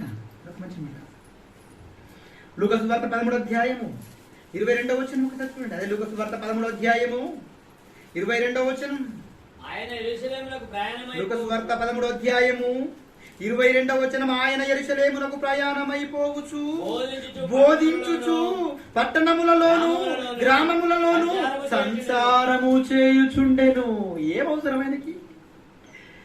ఆయన సాక్షాత్తు దేవుని కుమారుడు. ఏసంటే ఎవరు అనుకుంటున్నారు మీరు? నీలాంటి నాలాంటి మనిషి కాదు నాయన. ఆయన సాక్షాత్తు దేవుని కుమారుడు. ఆయనకు అవసరమా? పల్లె తిరగాల్సిన అవసరం ఉందా? లేదు. కానీ తిరిగాడు. అవసరం. ఎందుకు అవసరం? ఫండమెంటల్. తండ్రి దగ్గర నేర్చుకున్న బేసిక్ నాలెడ్జ్ అది. క్రైస్తవం యొక్క ప్రాథమిక లక్షణాలు అవి. ఏంటో తెలుసా? ప్రతి ప్రాంతానికి వెళ్ళి దేవుడి మనసు ఏంటో, ప్రతి ప్రాంతానికి వెళ్ళి దేవుని యొక్క ఔన్నత్యం ఏంటో, దేవుడి యొక్క గొప్పతనం ఏంటో, నీకోసం ఎంత పెద్ద పరలోకాన్ని ఆయన సిద్ధం చేశాడో చెప్పాలి కదా. మరి నువ్వు చెప్పకపోతే ఎవరు చెప్తారు? అందుకే బయలుదేరిపోయాడు యేసు. ఒక యేసే బయలుదేరిపోయినప్పుడు నువ్వు ఎందుకు బయలుదేరు? ఆలోచన చేయండి. తిరిగాడు లేదు యేసు? పల్లె గ్రామం. చాలా మంది దైవజనులకు కొన్ని దర్శనాలు వస్తాయి. ఏమని? హైదరాబాద్ లో సేవ చేయాలని దర్శనం వచ్చింది బ్రదర్. ఎందుకు హైదరాబాద్ లో చేయాలని వచ్చింది? నాకు హైదరాబాద్ లోనికి నాకు ఇక్కడ చేయాలని వచ్చింది దర్శనం. మరి రివర్స్ లో లేదు. హైదరాబాద్ లో ఎంప్లాయీస్ ఉంటారు. ఎవరుంటారు? ఎంప్లాయీస్ ఉంటారు. నెలకు 10,000, 20,000, 30,000 సంపాదిస్తారు. దశమ భాగాల పేరట నెలకు కొట్టేయచ్చు, ఆస్తులు సంపాదించదన్న ప్రక్రియతో ఒక దొడ్డు దారిన సెలెక్ట్ చేసుకున్న దరిద్రులంతా. అర్థమవుతుందా? మీరు అనుకునేసరికి హైదరాబాద్ వచ్చిన దైవజనాన్ని గొప్ప అనుకుంటారు. మీరు హైదరాబాద్ వెళ్ళి పెడితే గొప్ప అనుకుంటారు. మీరు గొప్ప వాళ్ళు కాదు సుమా. ఇద్దరున్నా సరే నిన్ను పరలోకం పంపించే బోధనకి చేసేవాడు గొప్పవాడు. పరలోకాన్ని నేను పంపించేవాడు గొప్పవాడు. పరలోకం ఉందని చెప్పేవాడు గొప్పవాడు. పరలోకంకి వెళ్ళాలంటే నువ్వేం చేయాలో చెప్పేవాడు గొప్పవాడు. చెప్తున్నారా మీకు ఎవరైనా? ఎవరు చెప్పరు. అసలు పరలోకం అన్న ఊసుండదు మీకు. ఆలోచించండి, మనసు పెట్టి ఆలోచించండి. మిమ్మల్ని ఏదో ఇబ్బంది పెట్టాలన్నా, ఎవరిలో విమర్శించాలన్నా కాదు. ఎవరైనా విమర్శిస్తే నాకే మీరు ప్రైజ్లు ఇవ్వరు. అర్థమవుతుందా? బాధ. అదంతా కూడా ఏంటది? బాధ. నా దేవుని పిల్లలంతా పాతాళానికి జారిపోతుంటే ఎవరికండి బాధ కలగదు? నేను నా అన్నదమ్ములను నేను ఫీల్ అయ్యాను కాబట్టి, నా సహోదరి మనల్ని నేను ఫీల్ అయ్యాను కాబట్టి ఇంత బాధని మీ ముందు వ్యక్తపరుస్తున్నాను. లేకపోతే ఈ బాధ నాకెందుకు? అసలు చెప్పాల్సిన అవసరం లేదు. ఆజ్ఞ ఇవ్వకపోతే, మీరు సర్వలోకంలోకి వెళ్ళి సర్వ సృష్టి సువార్తను ప్రకటించమని ఆజ్ఞ జారీ చేయబడకపోతే వీడికి రావాల్సిన అవసరం ఉందా నాకు? లేదు. ఆయన ఆజ్ఞ ఇచ్చాడు కాబట్టి ఆయనకు లోబడి వచ్చాను నేను. మీరు కూడా అలాగే వెళ్ళుమంటున్నాడు. వెళ్ళి తీరాలి. ఎవరైనా కారణాలు ఆయనకు నచ్చవు, ఇష్టం ఉండవు. చాలా మంది కారణాలు చెప్తారండి. చాలా మంది, ఈరోజు బాగా పని ఉంది బ్రదర్, అయితే ఆ పని ఎవరు చేస్తారు? నువ్వు నేనే చేయాలి బ్రదర్, మరి నువ్వే లేకపోతే ఎవరు చేస్తారు? ఆ పని చేయడానికి నిన్ను దేవుడు ఉంచకపోతే ఆ పని ఎవరు చేస్తారు? ఆ పని చేయడానికి నువ్వు ఉండాలి కదా. నువ్వు ఉండాలంటే ఫస్ట్ ఎక్కడికి రావాలి? పని పక్కన పెట్టి ఇక్కడికి రావాలి. చాలా మంది మా సహోదరులు ఫోన్లు చేస్తారు, అయ్యా మంచి యవనస్తుల స్త్రీల కూడిక ఉంది, చాలా అద్భుతమైన కూడిక, చాలా మంది రండి అంటే చాలా మంది ఇలాగే చెప్పారు. పనులున్నాయి. మంచిది. దేవుని కుమారుల ప్రత్యక్షత కొరకు సృష్టి మిగుల ఆశపడి ఎదురు చూచుచున్నది నీ విషయమే. ఎందుకో తెలుసా? నీ కథలన్నీ నేను చెప్పాలి దేవుడి దగ్గర. నీ అబద్ధాల లిస్ట్ అంతా అక్కడ పెట్టాలి నేను. చెప్పకండి కారణాలు. రండి. దేవుడి పనులు, దేవుడి ప్రోగ్రాం ఉంది అంటే రండి, తెగించి రండి. ఇంకొంతమంది చెప్తా, డబ్బులు లేవు కదా. డబ్బులు లేవా? నీ కడుపులో గడ్డ అయిందనుకో, ఇమీడియట్ గా చచ్చిపోతావంటే ఇప్పుడు డబ్బులు వస్తాయా? వస్తాయి రావా? అప్పుడు డబ్బులు పక్క వస్తాయి. క్లాస్కి వెళ్ళండి బ్రదర్, క్లాస్కి రావాలి బ్రదర్, డబ్బులు లేదు బ్రదర్, బండి లేదు బ్రదర్, ఆటో లేదు బ్రదర్. నేను వాక్యం నేర్చుకోవడానికి 100 కిలోమీటర్లు ప్రయాణం చేసి నేర్చుకున్నామండి. మీరు నమ్ముతారో నమ్మరు. ఒక్కడే ప్యాంటు, ఒకడే షర్ట్ మీద 3 రోజులు కూర్చొని నేర్చుకుంటే మొత్తం ప్యాంటు షర్ట్ అంతా చెమట పట్టి ఉప్పు వేరుకుపోయింది. చూసే వాళ్ళంతా మమ్మల్ని విచిత్రంగా చూస్తారు. అని ఇదేంటి డ్రెస్సులు లేవు అన్నట్టు. నాకు డ్రెస్సులతో ఏమవసరం? అనుకోకుండా వచ్చాను, ఇట్లా లాగు జరుగుతున్నాయి, ఇరుక్కుపోయాను. 3 రోజులు ఇక్కడే కూర్చుంటా, పోతేనే మిస్ అయిపోతా. జ్ఞానం నేర్చుకున్నానండి. ఇంత నేర్చుకున్నాను కాబట్టి మీకు నేర్పిస్తున్నాను. ఆలోచన చేయండి, నేర్చుకోవడానికి ప్రయాసపడండి. పోయేదేమి లేదు. ఇది యేసు యొక్క ప్రాథమిక బేసిక్ ఫండమెంటల్స్. ఏం చేశాడు యేసు? ప్రార్థన, బోధ. యేసు నేర్చుకుని వచ్చాడు. ఇక్కడ తండ్రి దగ్గర. యేసు తండ్రి దగ్గర నేర్చుకుని వచ్చాడు గనుక ఆయన ట్రైనింగ్ అవసరం లేదు. ఇక్కడ నువ్వెక్కడ నేర్చుకున్నావు? నీకు ట్రైనింగ్ అవసరం లేదా? నీకు అవసరం లేదా? అవసరం. అందుకే నువ్వు నేర్చుకోవాలి. అందుకే అపోస్తలుడైన పౌలు గారు ఏం చేస్తారు? చూద్దాం ఒకసారి. ఇంకా కొంచెం డెప్త్కి వెళ్ళి ఇంకా ఆలోచన చేద్దాం. ప్రియమైన దేవుని బిడ్డలారా, అపోస్తల కార్యములు 2వ అధ్యాయము. అపోస్తలులు ఏం చేస్తారో చూద్దాం ఒకసారి.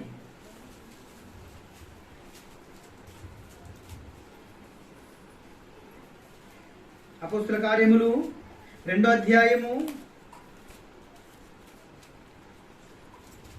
4వ వచనం చదువుకుందాం.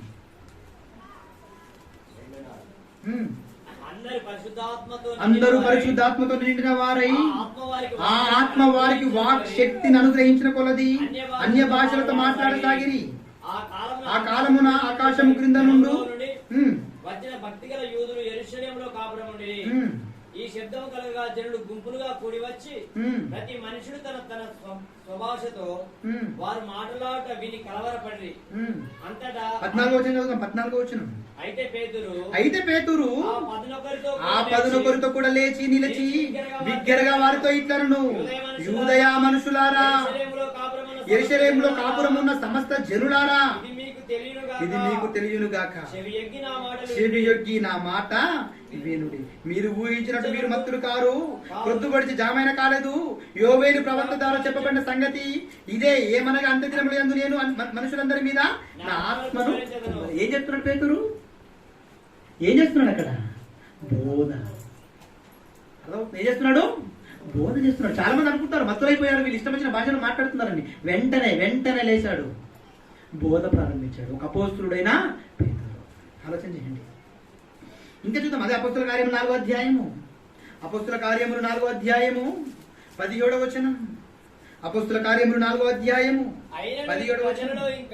అయినను ఇది ప్రజలలో ఇంకా వ్యాపింపకుండుటకై ఇక మీదట యేసు నామమును బట్టి ఏ మనుషులతోనైనను మాటలాడకూడదని మనము వారిని బెదిరపెట్టేవాళ్ళని చెప్పుకొనిరి. అప్పుడు వారిని పిలిపించి మీరు యేసు నామమును బట్టి ఎంత మాత్రమును మాటలాడకూడదు, బోధింపకూడదని వారికి ఆజ్ఞాపించిరి. అందుకు పేతురును యోహానును వారిని చూసి, దేవుని మాట వినుట కంటే మీ మాట వినుట దేవుని దృష్టికి చాలు. అర్థమైన సందర్భం అంతా ఏంటి సందర్భం? యేసుక్రీస్తుల వారు వచ్చారు, చనిపోయారు, సమాధి చేయబడ్డారు, తిరిగి లేచిపోయారు. తర్వాత అపోస్తులు బోధ ప్రారంభించారు. యేసు నడిచిన మార్గంలో నడుస్తున్నారు అపోస్తులు. బోధ ప్రారంభించి యేసును గురించి ప్రకటిస్తుంటే అక్కడ ఉన్నటువంటి రాజ్యంలో ఉన్న అధికారులకు, రాజులకు ఏమొచ్చేసింది? వణుకొచ్చేసింది, భయం. ఎలాగైనా సరే ఈ బోధ ఇంతటితో ఆపించాలి అని చెప్పేసి వాళ్ళని పిలిపించి యేసు నామమును బట్టి ఎక్కడ మాట్లాడకూడదు, ఎక్కడ చెప్పకూడదు అని వాళ్ళని బెదిరించారు. అర్థమవుతుందా? బెదిరించారు. ఎక్కడ మాట్లాడే ఛాన్స్ మీకు లేదు. అప్పుడున్న చట్టం ఏంటో తెలుసా? ఏంటి అప్పుడున్న చట్టం? వాళ్ళు చెప్పిన మాటలకు ఎవడైనా తిరిగి ఆడా వాడిని చంపేయడమే ఆ రోజున చట్టం. ఆ చట్టానికి వాళ్ళు భయపడలేదు. ఏమంటారు? ఎదురు ప్రశ్న ఏమేస్తున్నారు? మేము దేవుడు చెప్పిన మాట ప్రకారము చేయకుండా ఉండటం ఇది దేవుని దృష్టికి న్యాయమైనదా? ఏంటండి తిరుగుబాటు? ఏంటి తిరుగుబాటు చెప్పండి. ఈరోజు మంచి బైబిల్ మాటలు, దేవుని మాటలను ట్రైనింగ్ రూపంలో నేర్పిస్తున్నాము నాయన అంటే చాలా మంది బోధకులు అడ్డగిస్తారు. రావే ఎక్కడికి వెళ్ళొద్దండి. ఇక్కడ నువ్వు ఏం నేర్చుకోవడానికి వస్తున్నప్పుడు అడ్డగిస్తున్నారంటేనే నీకు అర్థమైపోవాలి విషయం ఏందో. ఎవరైనా బైబిల్ నేర్చుకుంటారంటే బొమ్మంటాడు కదా, వద్దంటారు ఎవరైనా? వద్దంటున్నారంటే అర్థం ఏంటి? ఏంటి దాని అర్థం? మీకు అర్థమైపోవాలి. నేను చెప్పాల్సిన అవసరం లేదు. మీరు డిసైడ్ చేయాలి. నేర్చుకోవడానికి పంపాలి. ఎవరైనా పంపట్లేదంటే వారు మిమ్మల్ని పరలోకానికి పంపే అలవాటు వాళ్ళకి లేదు. మీరు ఆలోచన చేయండి. బెదిరింపుకు భయపడలేదు వాళ్ళు. బెదిరించారా లేదా? వారిని బెదిరించారు. భయపడ్డారా? భయపడలేదు. వీరు మస్తు వద్దంటారు.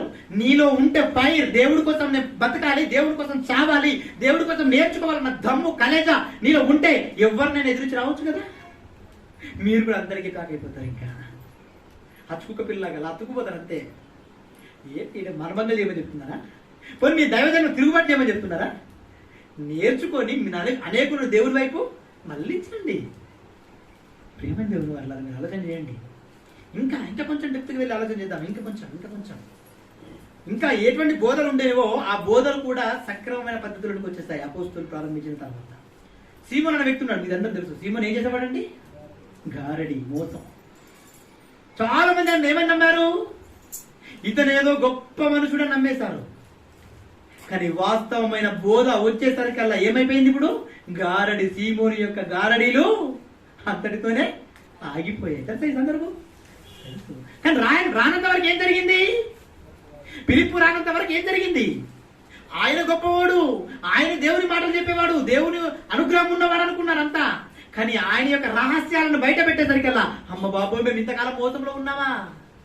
మేము మోసపోయామే. మీరు కూడా అదే ప్రభావం బ్రతుకుతున్నారు. గొప్ప వాళ్ళు ఎవరు అనుకుంటున్నారు మీరు? సత్యవాక్యాన్ని సరిగా ఉపదేశించే వారి దగ్గరికి వస్తే అర్థమవుతుంది ఎవరు ఏందో అన్న సంగతి.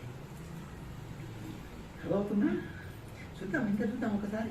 అది అపొస్తలుల కార్యములు 8వ అధ్యాయము 9వ వచనం. అపొస్తలుల కార్యములు 8వ అధ్యాయము. సీమోను ఒక మనుషుడు లోగడ పట్టణంలో గారడి చేయిస్తూ తానెవడో యొక్క గొప్పవాడని చెప్పుకొనుచు సమరయ జనులను విభ్రాంతి పరుచుచుండెను.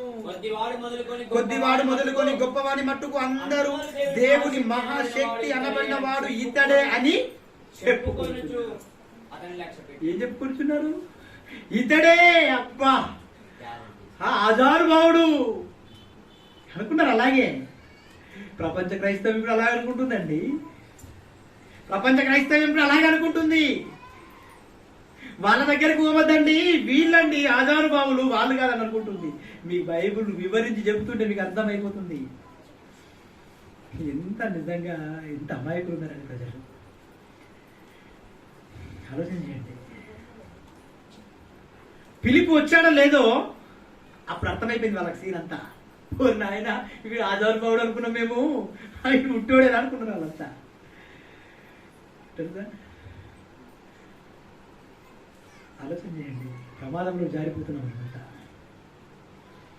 ఇది అపోస్తుల గురించి చెప్పా. అపోస్తుల పౌలు గారు ఏం చేశారు చూడండి ఒకసారి. అపోస్తుల పౌలు గారు ఏం చేశారో, అతను ఇక్కడికి వెళ్ళి బోధ చేస్తుంటే ప్రజలు ఏమన్నారు చూడండి. అపోస్తుల కార్యములు 17వ అధ్యాయము 6వ వచనం. అపోస్తుల కార్యములు 17వ అధ్యాయము 6వ వచనం. అయితే వారు కనబడనందున. అపోస్తుల కార్యములు 17వ అధ్యాయము 5, 6 వచనాలు. అయితే యూదులు మత్సరపడి పని పాటలు లేక తిరుగు కొందరు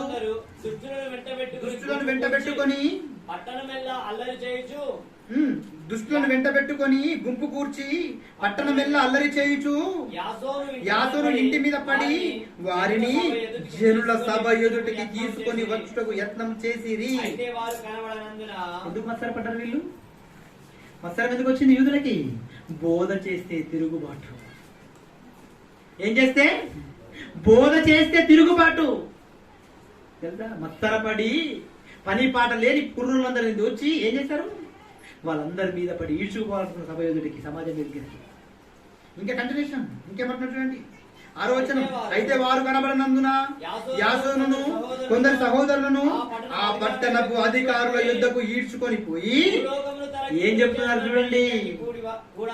భూలోకమును తల క్రింద చేసిన వారు ఇక్కడికి కూడా వచ్చి ఉన్నారు. అబ్బా ఏంటంటే ఇలా మహాజ్ఞానం బోధిస్తుంటే భూమి తల క్రిందులు అయిపోవాలి. ఒక్కొక్కరికి నెత్తిలో నరాలు పగిలిపోతాయేమన్న ఫీలింగ్ కలగాలి. అంత ఉన్నతమైన మాటలు బైబిల్లో ఉన్నాయి. కానీ ఆ విధంగా ప్రకటించేవారు ఎవరు ఉండరు. నేను నేర్చుకుంటున్నప్పుడు అండి నిజంగా పిచ్చిలేసిపోయేదండి. మాకైతే పిచ్చిక్కిపోతుండే. ఇంత పెద్ద రెఫరెన్స్ అవి భలే చూపించాలనిపించేది నాకు అప్పుడప్పుడు. మీకు ఎలా అనిపిస్తుంది నాకు తెలియదు కానీ నరాలు పగిలిపోతాయేమో అనిపించేది నాకు మైండ్లో. అరే ఏంటి అసలు ఈ రెఫరెన్స్? నేను ఎప్పుడు ఈ కోణంలో ఆలోచించలేదే, అసలు ఎప్పుడు నేను ఇంత గొప్పగా ఆలోచించలేదే, దేవుడు ఇంత గొప్పవాడు అసలు ఇంత గొప్పగా నేను ఏ రోజు ఊహించలేదే. ఇలా నెత్తిలో నరాలు పగిలిపోయేట్టుగా ఫీల్ అయిపోయింది నా మైండ్. తెలుసా? అంత ఉన్నతమైన మాటలు. అటువంటి బోధ చేస్తుంటే మత్సరపడుతున్నటువంటి యువకులు ఏం మాట్లాడుతున్నారు? భూమిని తలక్రిందులు చేస్తారండి వాళ్ళు. వాళ్ళు ఏమనుకుంటున్నారు మీరు అంటున్నారు? వాళ్ళు అంత గొప్పగా మాట్లాడుతున్నారు. భూమిని తలక్రిందులు చేసేవారు ఇక్కడికి కూడా వచ్చి ఉన్నారా? ఇటువంటి బోధ ఉందా? యేసును పట్టించడానికి ఏం శాసనం సిద్ధమైపోయాయి యేసును అరెస్ట్ చేయడానికి. తెలుసా సందర్భం? యేసును అరెస్ట్ చేయడానికి శాసనం సిద్ధమైపోయింది. బండ్రోజులు పంపించారు. ఏమని? వండి వెళ్ళండి, ఎక్కడ ఉంటే అక్కడ వెతికి పట్టుకొని రండి. అక్కడికి వెళ్ళిపోయారు. బండ్రోజులు కూర్చున్నారు. యేసు బోధ చేస్తా ఉన్నాడు. బోధ చేస్తుంటే కూర్చొని వింటా ఉన్నాడు బోధ విన్న తర్వాత ఏం చేశారు వీళ్ళు? వీళ్ళు అరెస్ట్ అయిపోయారు. ఆయన అరెస్ట్ చేయలేదు యేసుని. వీళ్ళు రిటర్న్ వెళ్ళిపోయారు. ఏమి అరెస్ట్ చేయలేదంటే ఏమన్నాడు? ఆయన మాట్లాడినట్టు ఈ భూమి మీద ఏ మనుషుడును మాట్లాడలేదండి. దట్ ఈస్ కాల్డ్ జ్ఞానం. అది బోధ. ఆశ్చర్యం కలగాలి మనకు బైబిల్లో నుంచి వింటుంటే. చూడండి, నిజంగా మీరందరూ నిద్రపోకుండా కూర్చున్నారు స్టార్టింగ్ లో. అవునా కదా? ఎంత యాక్టివ్ ఉంటుందండి నిజంగా. మీరు చాలా గొప్పలు మీరు చెప్తున్నారు. ఇంకా చెప్పాలనిపిస్తుందండి, ఇంకా నేర్పించాలనిపిస్తుంది. అంత ఉద్యోగం కలుగుతుంది నాకే. అంత అద్భుతంగా వింటున్నారు మనసు పెట్టి. Very good, very good. మీరంతా చాలా ఎక్సలెంట్. చాలా దేవుని పిల్లలు, నమ్మకమైన వాళ్ళు. దేవుడు మిమ్మల్ని నమ్మాడు, అందుకే మీరు వచ్చారు. ఎంతో మంది ఉండగా మీరు ఎందుకు వచ్చారు? మీకు ఆ విషయం తెలియదు. మీరు రాసుకొని పెట్టుకోండి. దేవుడు నన్ను నమ్మాడు కాబట్టి నేను ఇక్కడికి వచ్చాను. తెలుసా? రాసి పెట్టుకోవాలి మీరు. ఎప్పుడైనా మీకు కాల్ వస్తుందంటే అర్థమైంది, దేవుడు నాకు కాల్ చేయించాడు. ప్రత్యేకంగా ఇంతమంది ఉండగా మా ఊర్లో నాకే కాల్ వచ్చిందంటే నాకు దేవుడు ఇన్విటేషన్ పంపించాడు, నేను పోకూడదా అన్న గర్వం ఉండాలి నీకు. వెళ్ళాలన్న ధైర్యం ఉండాలి. అలా ఉంటే అలా అనుకున్నారు ఎప్పుడైనా మీరు? అలా అనుకోరు మీరు. ఎందుకంటే మీకు తెలియదు దేవుడి వాల్యూ. ఆయన వాల్యూ మీకు తెలియదు. ఇన్విటేషన్ వస్తే మీరు ఏమనుకుంటారు? పరలోక అవమానం అండి అది. దాన్ని రిజెక్ట్ చేయకూడదు ఎప్పుడు కూడా. పత్రిక వచ్చినా, కరపత్రిక వచ్చినా, ఫోన్ వచ్చినా, మెసేజ్ వచ్చినా వెంటనే రెస్పాండ్ అవ్వాలి. వెంటనే. ఏ పని ఉండని. ఒక ఆయన తండ్రి చనిపోయాడు. యవనస్తుడు యేసు దగ్గరికి ఏమడుగుతున్నాడు? అయ్యా బోధకుడా, నా తండ్రి, నన్ను కన్న తండ్రి, రక్తం నా రక్తం, ఆయన రక్తం ఒకటే. ఆయన చచ్చిపోయాడంటే అక్కడ కవర్ వచ్చింది ఇప్పుడే, నేను వెళ్ళి పాత పెట్టుకొని ఇస్తావా లేదా? అదే పర్మిషన్ ఇస్తే పోతా అన్నాడు. ఏమన్నాడు యేసు? షట్ అప్ యువర్ మౌత్ అన్నాడు. అంతే. ధర్మయ్ మృతులు తమ మృతులను, నువ్వు నా జ్ఞానాన్ని వెంబడిస్తున్నావు, ఫలో. చనిపోయిన రావాలా, అది దేవుడికి ఇచ్చే విలువ, నీ తండ్రికి ఇచ్చే విలువ తెలుసా. నీ తండ్రి అంటే ఏమనుకుంటున్నారు మీరు? చిన్నగా ఆలోచించకండి. దేవుడు అంటే ఆయన నీ తండ్రి, అంత గొప్పగా ఆలోచించండి, అలా ఫీల్ అవ్వండి. అప్పుడు ఆయన కోసం మీరు ఏదైనా చేయడానికి ముందులో ఉంటారు. ఆయన మీరు ఫీల్ అవ్వట్లేదు. ఫీల్ అవ్వకపోతే మీకు అర్థం అవ్వడు ఆయన. ఆయన కూడా మీరు ఎరగనన్నట్టే ఉంటాడు, ఏ యాక్సిడెంట్లో లేపెత్తాడు, అంతే కదా. మీరు ఆయన ఫీల్ అవ్వలేరు అనుకో, చూస్తాడు, ఎంతకాలం చూస్తాడు? ఓపుకున్నంత వరకు చూస్తాడు. చూసి తర్వాత కూడా మీరు మారరు తెలుసు. అందుకే ఏం చేస్తాడు? సింపుల్గా ఏదో ఒక యాక్సిడెంట్లో సింపుల్గా లేపేస్తాడు, అంతే. అది జరిగేది సింపుల్గా జరుగుతుంది, కానీ నీ ప్రాణం పోతుంది. అప్పుడు మనం అనుకుంటాం, అయ్యో చాలా మంచోడు ఉండే బాబు అనుకుంటాం. చాలా మంచోడు ఎక్కడిది? ఆయన చూసే లేపిండు, నువ్వు మంచోడు అనుకుంటున్నావు, అంతే కదా. ఆయన చూశాడు కదా, చూడలేదా? జనన మరణాలు ఎవరి వశం? దేవుడి వశం అండి. చనిపోతే మనం ఏంది అనడానికి? ఆయన తీసుకున్నాడు, ఆయన వశం అది, లేపాడు ఆయన, అంతే కదా. దేవుడి కోసం నమ్మకంగా లేకపోతే లేపుతాడు, అంతే. కాబట్టి తప్పకుండా అవమానాన్ని మీరు మన్నించాలి, వెంటనే రెస్పాండ్ అవ్వాలి. మా పిల్లలు ఉంటారండి ఇక్కడ, 2-3 పిల్లలు ఉంటారు. మా దేవుడి పనుల సహకారులను వీళ్ళు నా పెద్ద కుమారులు అంటాడు, మా మహిమతేజ. ప్రతి సన్నివేశాన్ని ఇమ్మీడియట్గా రెస్పాండ్ అవుతుంది. వెంటనే ఫోన్ చేయాలని ఫోన్ ఏదంటది, పోస్టర్ చేయడం కానీ, వీడియో చేయడం కానీ, ఎనీ టైం రెస్పాండ్ అవుతుంటాడు. అంటే ఎందుకు? నాకైనా కూడా రేషన్ ఏంటి? దేవుడు అనే పని, ఆ పనిలో బంధాలు కలిగిపోతూ ఉంటాయి. అదవుతుందా? అంత మంచి వ్యక్తులుగా మనం తయారవ్వాలి. అవుతున్నారా? లేదు, ఎవరు తెలియదు మనకి. ఎందుకంటే తెలియనంత వరకు మనం ఇంతే ఉంటాం. మనకు ఇంజెక్ట్ చేశాడు. ఏమి ఇంజెక్ట్ చేశాడు తెలుసా? ఏమి ఇంజెక్ట్ చేశాడు వాడు? మహాజ్ఞాన సంగతులను గ్రహించలేకుండా ఉండునట్లు యుగ సంబంధమైన దేవత ఏం చేశాడు? నీ మనోనేత్రాలకు మత్తిచ్చాడు. ఆ మత్తుల నుంచి నువ్వు కోలుకోవాలంటే ఇటువంటి వాటికి రావాలా. అప్పుడు ఆటోమేటిక్గా నీకు ఏమైపోతాం? మేము యాంటీడోస్ ఇస్తాం ఇక్కడ, తెలుసా. ఇక్కడ ఏమిస్తాం? మేము యాంటీబయాటిక్స్ ఇస్తాం. ఆ మందులు పనిచేయవు ఇక్కడ. ఆ మందులు కూడా ఎన్ని ఇచ్చినా ఇక్కడికి వచ్చేసి ఆటోమేటిక్ ఏం చేస్తాం? వాటిని తొక్కుతావు నీ కాళ్ళ కింద. ఆ తొక్కే సామర్థ్యాన్ని ఇక్కడ మేము ఇస్తాం. నూరు పోస్తాం, ఇక్కడ దంచి రసం పిండి నోట్లో పోస్తాం. మేము ఏమనుకుంటున్నారు? బైబిల్ అంటే పిండుకొని తాగాల, అంత ఉన్నతంగా మీకు వివరిస్తాం ఇక్కడ, తెలుసా. ఆలోచన చేయండి, మనసు పెట్టి. అపోస్తలుడైన పౌలు అదే చేశాడు. ఏం చేశాడో నిజంగా అపోస్తలుడైన పౌలు గారి పరిస్థితిని చూస్తే మీకు అర్థమైపోతుందండి. ఆయన బోధ చేసి ఒక ప్రాంతం వరకు మరొక ప్రాంతానికి వెళ్తేనే ఆయన అబ్జర్వ్ చేస్తున్న ప్రజలు ఏమంటున్నారు? ఇప్పుడు భూమిని తలక్రిందులు చేయువారు ఇక్కడికి కూడా వచ్చారా అంటే ఆయన గురించి అంత కితాబు పలికారంటే ఆయన ఔన్నత్యం ఏంటి పౌలుది. ఆ పౌలు ఏం చేశాడో పరిశుద్ధ బైబిల్ గ్రంథంలో మంచి సందర్భాన్ని మీకు చూపిస్తాను. రైట్, చూద్దామా? రెడీనా? వింటే చూపిస్తా, లేదు చాలంటే ఆపేస్తా. రైట్, వెరీ గుడ్, మీరు చాలా మంచి మాట. చూద్దాం మరొక మంచి మాట. అపోస్తుల కార్యములు 28వ అధ్యాయము. అపోస్తుల కార్యములు 28వ అధ్యాయము 30వ వచనాన్ని ఒకసారి చూద్దాం. 30వ వచనం. అపోస్తలుడైన పౌలు గారు కూడా ఏం చేస్తున్నారో మనకు అర్థం అవ్వాలి. పౌలు 2 సంవత్సరములు పూర్తి. ఎవరనుకుంటున్నారు ఈ పౌలు? పౌలు అంటే ఎవరో తెలుసా మీకు? ఎవరండి పౌలు అంటే? సౌలు అండి, గుండా అండి, రౌడీ అండి, క్రైస్తవులను చంపినటువంటి మూర్ఖత్వం కలిగిన వ్యక్తి అండి. ఇతను ఎవరో కాదు, ఆ పౌలే ఇతను. ఆ సౌలే పౌలుగా మారిన తర్వాత ఆయన ఏం చేస్తున్నాడో చూడండి. యేసు పేరు చెప్పితే చాలు ఈడ్చుకొచ్చేస్తాడు. స్టెఫెన్ తెలుసా? స్టెఫెన్ రాళ్ళతో కొట్టబట్టి చంపిన స్టెఫెన్ తెలుసా మీకు? స్టెఫెన్ చంపింది ఎవరు చంపారు? యూదులు. ఎలా చంపారు? రాళ్ళు రువ్వి చంపారు. ఒక రాయా? ఎంత మంది ఉన్నారో అంతమంది రాళ్ళు రువ్వి చంపేశారు. చచ్చిపోయాడు. అయ్యో ఎవరి మీద కేసు అవుతుందో అని అందరు జనమంతా భయపడిపోతున్నారు. అప్పుడు రొమ్ము దరుచుకొని నిలబడ్డ గుండా ఎవరు? సౌలు. నిలబడ్డాడు. మీరంతా బయటకు వెళ్ళిపోండి, ఈయన చంపింది నేను, ఈ చావు నా మీద వేయండి, ఈ శిక్ష నా మీద వేయండి, ఈ శిక్ష భరించడానికి నేను రెడీ అన్న గుండా ఆయన. ఎవరైనా? పౌలు. సౌలుగా ఉన్నప్పుడు. ఆ సౌలుగా ఉన్న పౌలుగా మారిన తర్వాత ఆయన చేస్తున్న ప్రక్రియ చూడండి ఎంత అద్భుతంగా ఉంటుందో. చూడండి, చదవండి ఇప్పుడు ఆ మాట. ఈ విషయాన్ని మైండ్లో పెట్టుకుని చదవండి. పౌలు 2 సంవత్సరాలు పూర్తిగా తన అద్దె ఇంట కాపురం ఉండి తన యొద్దకు వచ్చు వారిని అందరినీ వారిని సన్మానించి ఏ ఆటంకము లేక పూర్ణ ధైర్యముతో దేవుని రాజ్యమును గూర్చి ప్రకటించుచు ప్రభువైన యేసుక్రీస్తును గూర్చిన సంగతులను బోధించుచూ ఉండెను. ఆదివారం ఆరాధన జరుపుకోవడానికి పాఠశాల అద్దెకెందుకండి? అర్థమవుతుందా? ఆదివారం ఆరాధన మాత్రమే జరుపుకోవాలని పౌలు గారు అనుకుంటే ఆయనకు అద్దెకి తీసుకోవాల్సిన అవసరం ఉందా పాఠశాలని? చెప్పండి, అవసరం ఉందా? ఏ చెట్టు కింద ఆరాధన మనము చేసుకోవచ్చు, కానీ ఆయన ఆరాధన కోసం ఆలోచన చేయలేదు. Training, more priority about training.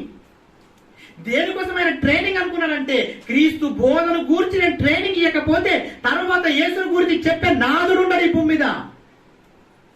నేను ట్రైనింగ్ చేయాలి. 2 సంవత్సరాలండి, 2 సంవత్సరాలు అద్దింట్లో ఉన్నాడు. అద్దింట్లా అండి, తెలుసా? కమలపూర్ వచ్చినప్పుడు మేము మాట్లాడిన మాట అదే. నాకు ఏ చర్చిలో చోటు ఇవ్వకపోయినా, మేము ఏ చర్చిలో మాకు అవకాశం ఇవ్వకపోయినా, నలుగురు చెట్టు కింద కూర్చుంటే చెట్టు కింద చెప్పేసి వెళ్ళిపోతానని చెప్పారు. వాయ్, నాకెందుకు ఇవన్నీ? నేను ట్రైనింగ్ ఇవ్వాలి నలుగురికి, అంతే. నేను నలుగురికి నేర్పించాలి. నేను నేర్పిస్తే నెక్స్ట్ నా దేవుని పిల్లలైన వాళ్ళు, నా సహోదరులు రేపు పరలోక రాజ్యానికి వారసులు అవుతారు. నువ్వు నేర్చుకోకపోతే నువ్వేం వారసులుగా చేయగలుగుతావు? నువ్వు నేర్చుకోకపోతే నీ పిల్లలకు నువ్వేం చెప్పగలుగుతావు? నువ్వు నేర్చుకోకపోతే నీ కుటుంబాన్ని నువ్వేం సంరక్షించుకోగలుగుతావు? నువ్వు చెప్పకపోతే సమాజానికి నువ్వేం చూపించగలుగుతావు? సమాజంలో నువ్వు ఎలా సంస్కరించగలుగుతావు? ఇవన్నీ ఆలోచనలు ఉన్నాయా నీకు? అసలు నీ శరీరంను బట్టి, నీ ఆలోచనను బట్టి నువ్వేం మెసేజ్ ఇస్తున్నావు సమాజానికి? నీ మెసేజ్ ఏమైనా ఇస్తున్నావు నువ్వు? నీ ప్రవర్తన ద్వారా మన సమాజానికి మెసేజ్ వెళ్తుందా? లేదు. చాలా మంది ఉంటారని గొప్ప వాళ్ళు. నేను చెప్పాను ముందే, నిద్రపోతే గిల్లండి. ఓకేనా? ఆలోచన చేయండి. చాలా మంది ఉంటారు సమాజంలో. పేర్లు ఎంత అద్భుతంగా ఉంటాయి తెలుసా? పౌలు, కానీ పౌలు క్యారెక్టర్ అతనికి ఉండదు. కృపమ్మ, ఎవరి మీద కృప ఉండదు ఆమె? సమాధానం ఆమెకి లేనిదే సమాధానం. అంటే ఇటువంటి వాళ్ళు మీరుంటే బాధపడకండి, పేర్లు చెప్తున్నాను నేను. దేవుని లక్షణాలు మనలో నింపబడాలి అండి, నింపబడాలి. ఇలా ఎంత ఉన్నతంగా నింపబడాలంటే, దేవుడి కోసం ఇప్పుడు నన్ను చంపేస్తే నేను చావడానికి రెడీరా అన్నట్టుంటాను మన జీవితం. ఉందా అట్లా? అబ్బో, నా పెద్ద కూతురు అండి, నా చిన్న కూతురు అండి, అయ్యో నేను చిన్న కొడుకు అన్నాడు, పెళ్లికి వచ్చాడు, పెళ్లి చేయాలి, ఇవన్నీ గుర్తుకొచ్చేది. ఎవరు నా చంపేది? రండి, నా దేవుడి కోసం నేను చావడానికి రెడీ అన్న ధైర్యం ఉండాలి. ఉందా? బోధ. ఈయన ఎందుకు ఇంట్లో ఉన్నాడు తెలుసా? అద్దెకు హౌస్ అరెస్ట్ లో ఉన్నాడు. పౌలు 2 సంవత్సరాలు అద్దె ఇంటిని రెంట్కు తీసుకొని పాఠశాలని ఎందుకు బోధ చేశాడు? పౌలు జర్నీ చేసేవాడు కదా, పౌలు సువార్తకి వెళ్ళేవాడు కదా, ఆజ్ఞ ఇవ్వబడింది కదా, అన్ని ప్రాంతాలకు వెళ్ళి వాక్యం చెప్పాలి కదా. మరి ఎందుకు ఒకే చోట 2 సంవత్సరాలు ఉన్నాడు తెలుసా? అరెస్ట్ అయిపోయాడు ఆయన. హౌస్ అరెస్ట్ అంటారు దీన్ని. ఏమంటారు? నిర్బంధం. నువ్వెక్కడికి వెళ్ళకూడదు. గవర్నమెంట్ విధించిన నిర్బంధం పౌలు గారికి. నిర్బంధంలో ఉన్న పౌలు ఆపాడా? స్కూలే తీసేసుకున్నాడు అంతే. నేను ఇక్కడే ఉంటా, నేను ఏడికి పారిపోను, నేను ఇక్కడే ఉంటా, నా దగ్గరికి రండి, నేను నేర్పిస్తాను, నా దగ్గరికి రండి. వచ్చారా? ప్రతిరోజు వచ్చిన అందరిని ఏం చేశాడు ఆయన? సన్మానం అంటే సాలవగప్పడం కాదు సుమా. సన్మానించి అనగానే పూలదండలు తీసుకురండి, సలవాలు తీసుకురండి, కప్పండి, పూలదండలేని, అది కాదు సన్మానం అంటే. సన్మానం అంటే ఏంటిది? విధేయత, వినయం, గౌరవం. పిలిచి కూర్చోబెట్టి మంచినీళ్ళు ఇచ్చి టీ ఇచ్చి ఏం చేశాడు?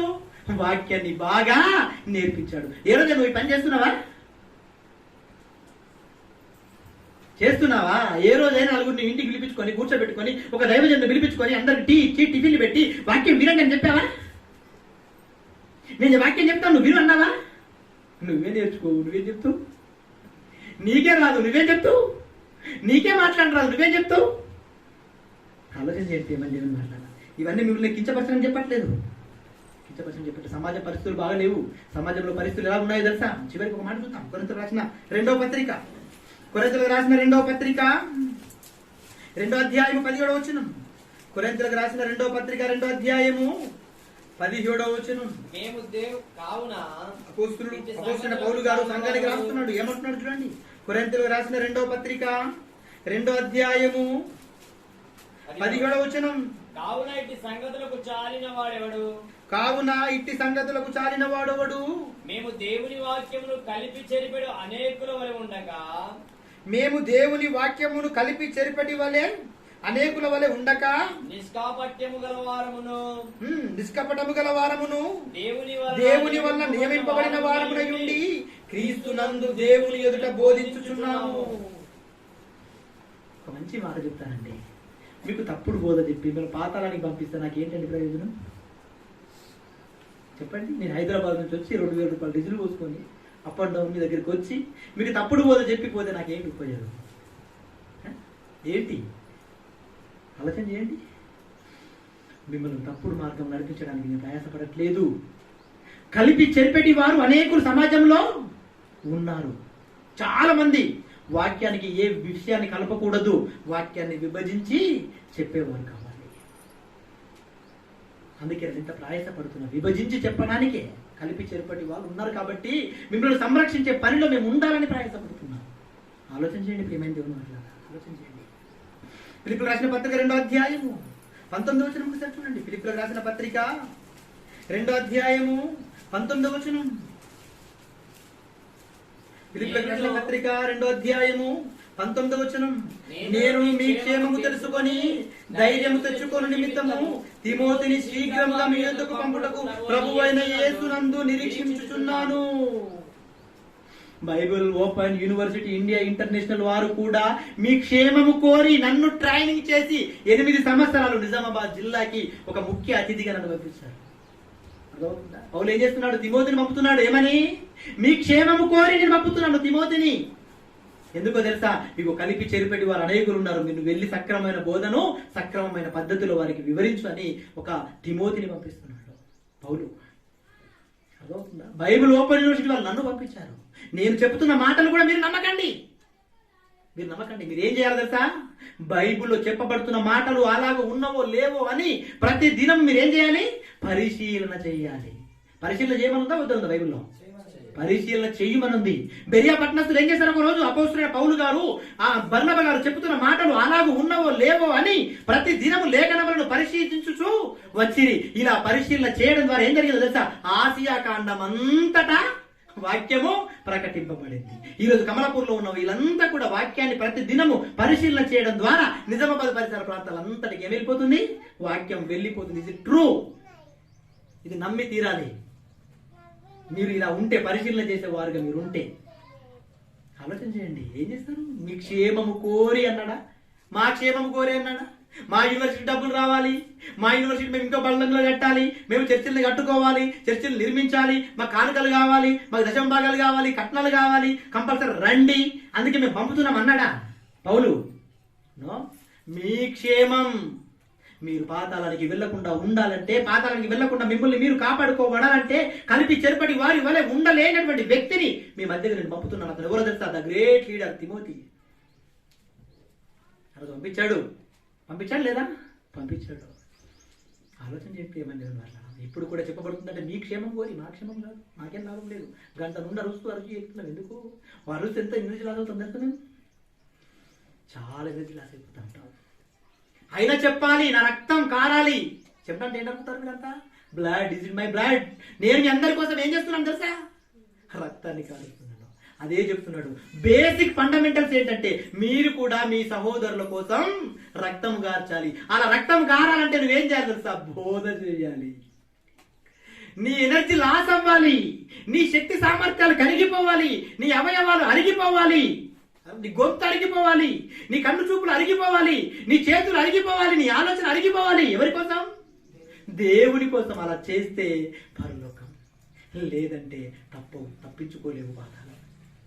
తెలుసా? పాతాళం అంటే అంత చిన్నగా అనుకోకండి, అది చాలా గొప్పది. ఎంత గొప్పదో తెలుసా? దానికి హద్దులు లేని ఆశ పెట్టుకొని ఉన్నది. రండి రండి రండి రండి, ఎవరినైనా మింగే సామర్థ్యం కలిగింది అది. నిన్ను నిన్ను నిన్ను నిన్ను అందరిని మింగడానికి అది రెడీగా ఉంది. దాని దగ్గరికి వెళ్దామా? దాని దగ్గరికి వెళ్తే అక్కడ ఏడుపు తప్ప మరేమీ ఉండదు. ఏడుపును పండ్లు కొరుకుటయును అక్కడ ఉంటుంది. ఏడుపు ఉంటే ఇంకా నిన్నోడి ఊకుంచబెడతాడు. ఇక్కడ ఏడుస్తారన్న పక్క వాళ్ళు ఏం చేస్తారు? అయ్యో అబ్బాయి ఎంతసేపు ఏడుస్తూ గొంతు పోతుంది ఊకు అని కన్ను నీళ్ళు దూర్చి నేను ఓదారుస్తారేమో. అక్కడ ప్రతివాడు ఏడుస్తాడు, నేను ఓదార్చేవాడు ఉండడు. అదండి పరిస్థితి. మీరు ఆలోచన చేయండి. కొరింథీయులకు రాసిన 2వ పత్రిక చివరిగా, కొరింథీయులకు రాసిన 2వ పత్రిక 12వ అధ్యాయము 15వ వచనం ఒకసారి చూద్దాం. కొరింథీయులకు రాసినటువంటి 2వ పత్రిక 12వ అధ్యాయము 15వ వచనం. 12వ అధ్యాయం 15వ వచనం. కాబట్టి నాకు కలిగినది యావత్తు మీ ఆత్మల కొరకు బహు సంతోషముగా వ్యాయపరిచెదను. నన్నును నేను వ్యాయపరచుకొందును. నేను మిమ్మును ఎంత ఎక్కువగా ప్రేమించుచున్నానో అంత తక్కువగా మీరు నన్ను ప్రేమింతురా. అది అలాగుండనీయుడి. చాలు. ఏమంటున్నాడు? ఆత్మల కొరకు ఏం చేస్తారంటున్నట్లండి. కాబట్టి నాకు కలిగిన యావత్తు. నాకేం కలిగింది? డబ్బా. నాకు డబ్బు వస్తుందా? నాకు సంపాదన వస్తుందా? నాకు ఆస్తి వస్తుందా? అయితే నా తండ్రి పిల్లలు మీరంతా. ఈ ఆత్మలంటే ఎవరు అనుకుంటున్నారు? తండ్రి పిల్లలు. ఆత్మల కోసం నా సంపాదన నేనేం చేస్తా? ఖర్చు చేసేస్తానండి నేను. చాలా మంది దేవుని ఎరగని వారు ఉన్నారు. వాళ్ళందరినీ తీసుకురావడానికి నేను ఏం చేస్తున్నాను? డబ్బును ఖర్చు చేస్తా. ఈరోజు ఆటో పెట్టారు ఇక్కడ నుంచి, నాగపూర్ నుంచి. ఎవరు డబ్బు ఖర్చు పెట్టుకున్నారు? వాళ్ళకు ఉన్నది ఖర్చు పెట్టారు. అర్థమవుతుంది. ఇలా ఒక ఆయన అంటున్నాడు, ఏమంటున్నాడు? ఆత్మల కొరకు నేను నాకున్నదంతయు ఖర్చు చేస్తాను. ఇంకేమంటున్నాడు? బహు సంతోషముగా. మళ్ళా ఊరికేదో బాధతో కాదు, బాధతో నేను ఇస్తున్నానండి, బాధ అలా కాదు. బహు సంతోషముగా ఖర్చు చేసేస్తాను. ఇంకేమంటున్నాడు? నన్ను నేను అంటే నాకున్నదంతా ఇచ్చేస్తా, ప్లస్ నా శరీరావయవాలన్నిటిని కూడా దేవుడి పని కోసం ఖర్చు చేస్తా. వాడే వండర్ఫుల్ సెంటెన్స్. బైబిల్ నేను హత్తుకోవాలి గుండెలకి. అంత అభయం ఇస్తుంది బైబిల్. అంత గొప్పది బైబిల్. ఈ బైబిల్ని చాలా మంది అర్థం చేసుకోక, అపార్థం చేసుకొని పాతాలని జారిపోతున్నారు. మీరు అలా జారిపోకూడదని మీ మేలు కోరి కార్యక్రమాన్ని అరేంజ్ చేస్తాం. వచ్చిన మీ అందరికీ మన ప్రభు అయిన యేసుక్రీస్తు పేరట, నా పేరట కూడా నమస్కరించి ధన్యవాదాలు ప్రార్థించుకుందాం. దయా కనికరము కలిగిన మా పరలోకపు తండ్రి, మీ పరిశుద్ధమైన అత్యున్నతమైన నామమును పొందనాలు. దేవా, బేసిక్ పాఠాలను మరిచిపోయిన ప్రపంచ క్రైస్తవ్యానికి వారి కర్తవ్యాలను గుర్తు చేశాను తండ్రి. విన్న మీ పిల్లలు మీతో కమ్యూనికేషన్లో ఉండి వాక్యాన్ని నేర్చుకొని వాక్యాన్ని ప్రకటించే బిడ్డలుగా ఉండే మంచి మనసును వాళ్ళందరికీ మీరు దయచేయమని, చెప్పిన నాకు కూడా మీరు దయచేయమని బ్రతిమాలుతూ, సాయంకాలము జరగనైనటువంటి తరగతిలో, నాగపూర్లో జరగనైనటువంటి తరగతిలో మీ కృప కాపుదల మాకు అనుగ్రహించమని, అక్కడ మాట్లాడుతున్నప్పుడు కూడా మీ పిల్లలందరినీ ఆకర్షించమని, రేపు జరగనైనటువంటి నాయన మరి ఉదయం జరుగుతున్నటువంటి ఆరాధన తరగతిలో, అలాగే మధ్యాహ్నం జరుగుతున్నటువంటి ప్రత్యేకమైన తరగతిలో మీరు మాకు కృప కాపుదలు అనుగ్రహించి, సంయోజితమైన జ్ఞానమును అనుగ్రహించి అనేకులను మీరు ఇక్కడికి ఆకర్షించమని ప్రార్థిస్తూ, దూర ప్రాంతాల నుంచి చేరువచ్చిన మీ పిల్లలందరినీ మీరు జ్ఞాపకం చేసుకోనండి. తిరిగి వారి తమ ప్రాంతాలకు వెళుతుండగా క్షేమకరంగా వారిని మీరు చేరువేయండి. ఎంతో ఆసక్తితో, ఎంతో ఆశ్చర్యాన్ని కలిగించే మీ విలువైన మాటలను ప్రపంచంలో ఎన్ని డబ్బు పెట్టినా, బంగారం పెట్టినా, వెండి పెట్టినా, డైమండ్స్ పెట్టినా దొరకలేనటువంటి ఘన నిధిని మీ పిల్లలు ఈరోజు స్వతంత్రించుకున్నారు తండ్రి. విన్న మీ పిల్లలు వినువారు మాత్రము కాక, విన్న మాటలను సమాజంలో ఉన్న సంస్కర్తలను అనేకులకు చెప్పి సమాజాన్ని సంస్కరించే సంస్కర్తలుగా వీరిని తీర్చిదిద్దుమని ప్రార్థిస్తూ, ప్రత్యక్షంగా పరోక్షంగా ఈ కార్యక్రమాలకు సహకరిస్తున్న మీ పిల్లలందరినీ జ్ఞాపకం చేసుకోమని ప్రార్థిస్తూ, రాలేకున్న మీ బిడ్డలందరినీ మీరు జ్ఞాపకం చేసుకోమని ప్రార్థిస్తూ, వచ్చిన మీ బిడ్డలందరి యొక్క ఆర్థిక పరిస్థితులు అవ్వచ్చు, శరీర సమస్యలు అవ్వచ్చు, మీకు అనుకూలమైతే, మీకు ఇష్టమైతే మీరు వారి విషయంలో సహకరించమని బ్రతిమాలుతూ, ఇంకా అనేకమైన కార్యక్రమాలు నాయన the college of Bible technology Nizamabad ద్వారా చేయడానికి మాకు ధైర్యాన్ని చేకూర్చుమని, అనేకమైన సహాయమును మీరు అందించమని బ్రతిమాలుతూ, నాతో పాటు నా జతపని వారిగా ఉన్న వారిని అందరినీ మీరు జ్ఞాపకం చేసుకోమని ప్రార్థిస్తూ, ఈ ప్రార్థన మా ప్రభువు మా రక్షకుడైన యేసుక్రీస్తు పేరట బ్రతిమాలి వేడుకొనుచుంటున్నాను మా పరలోకపు తండ్రి. ఆమేన్. మన పరమ తండ్రి ప్రేమ, యేసుక్రీస్తుల వారి కృప, పరిశుద్ధాత్మ దేవుని యొక్క అన్యోన్య సహవాసము చేరి వచ్చిన మనందరికీ సకల పరిశుద్ధులకు సదాకాలము తోడై ఉండి నడిపించునుగాక. అందరికీ వందనాలండి.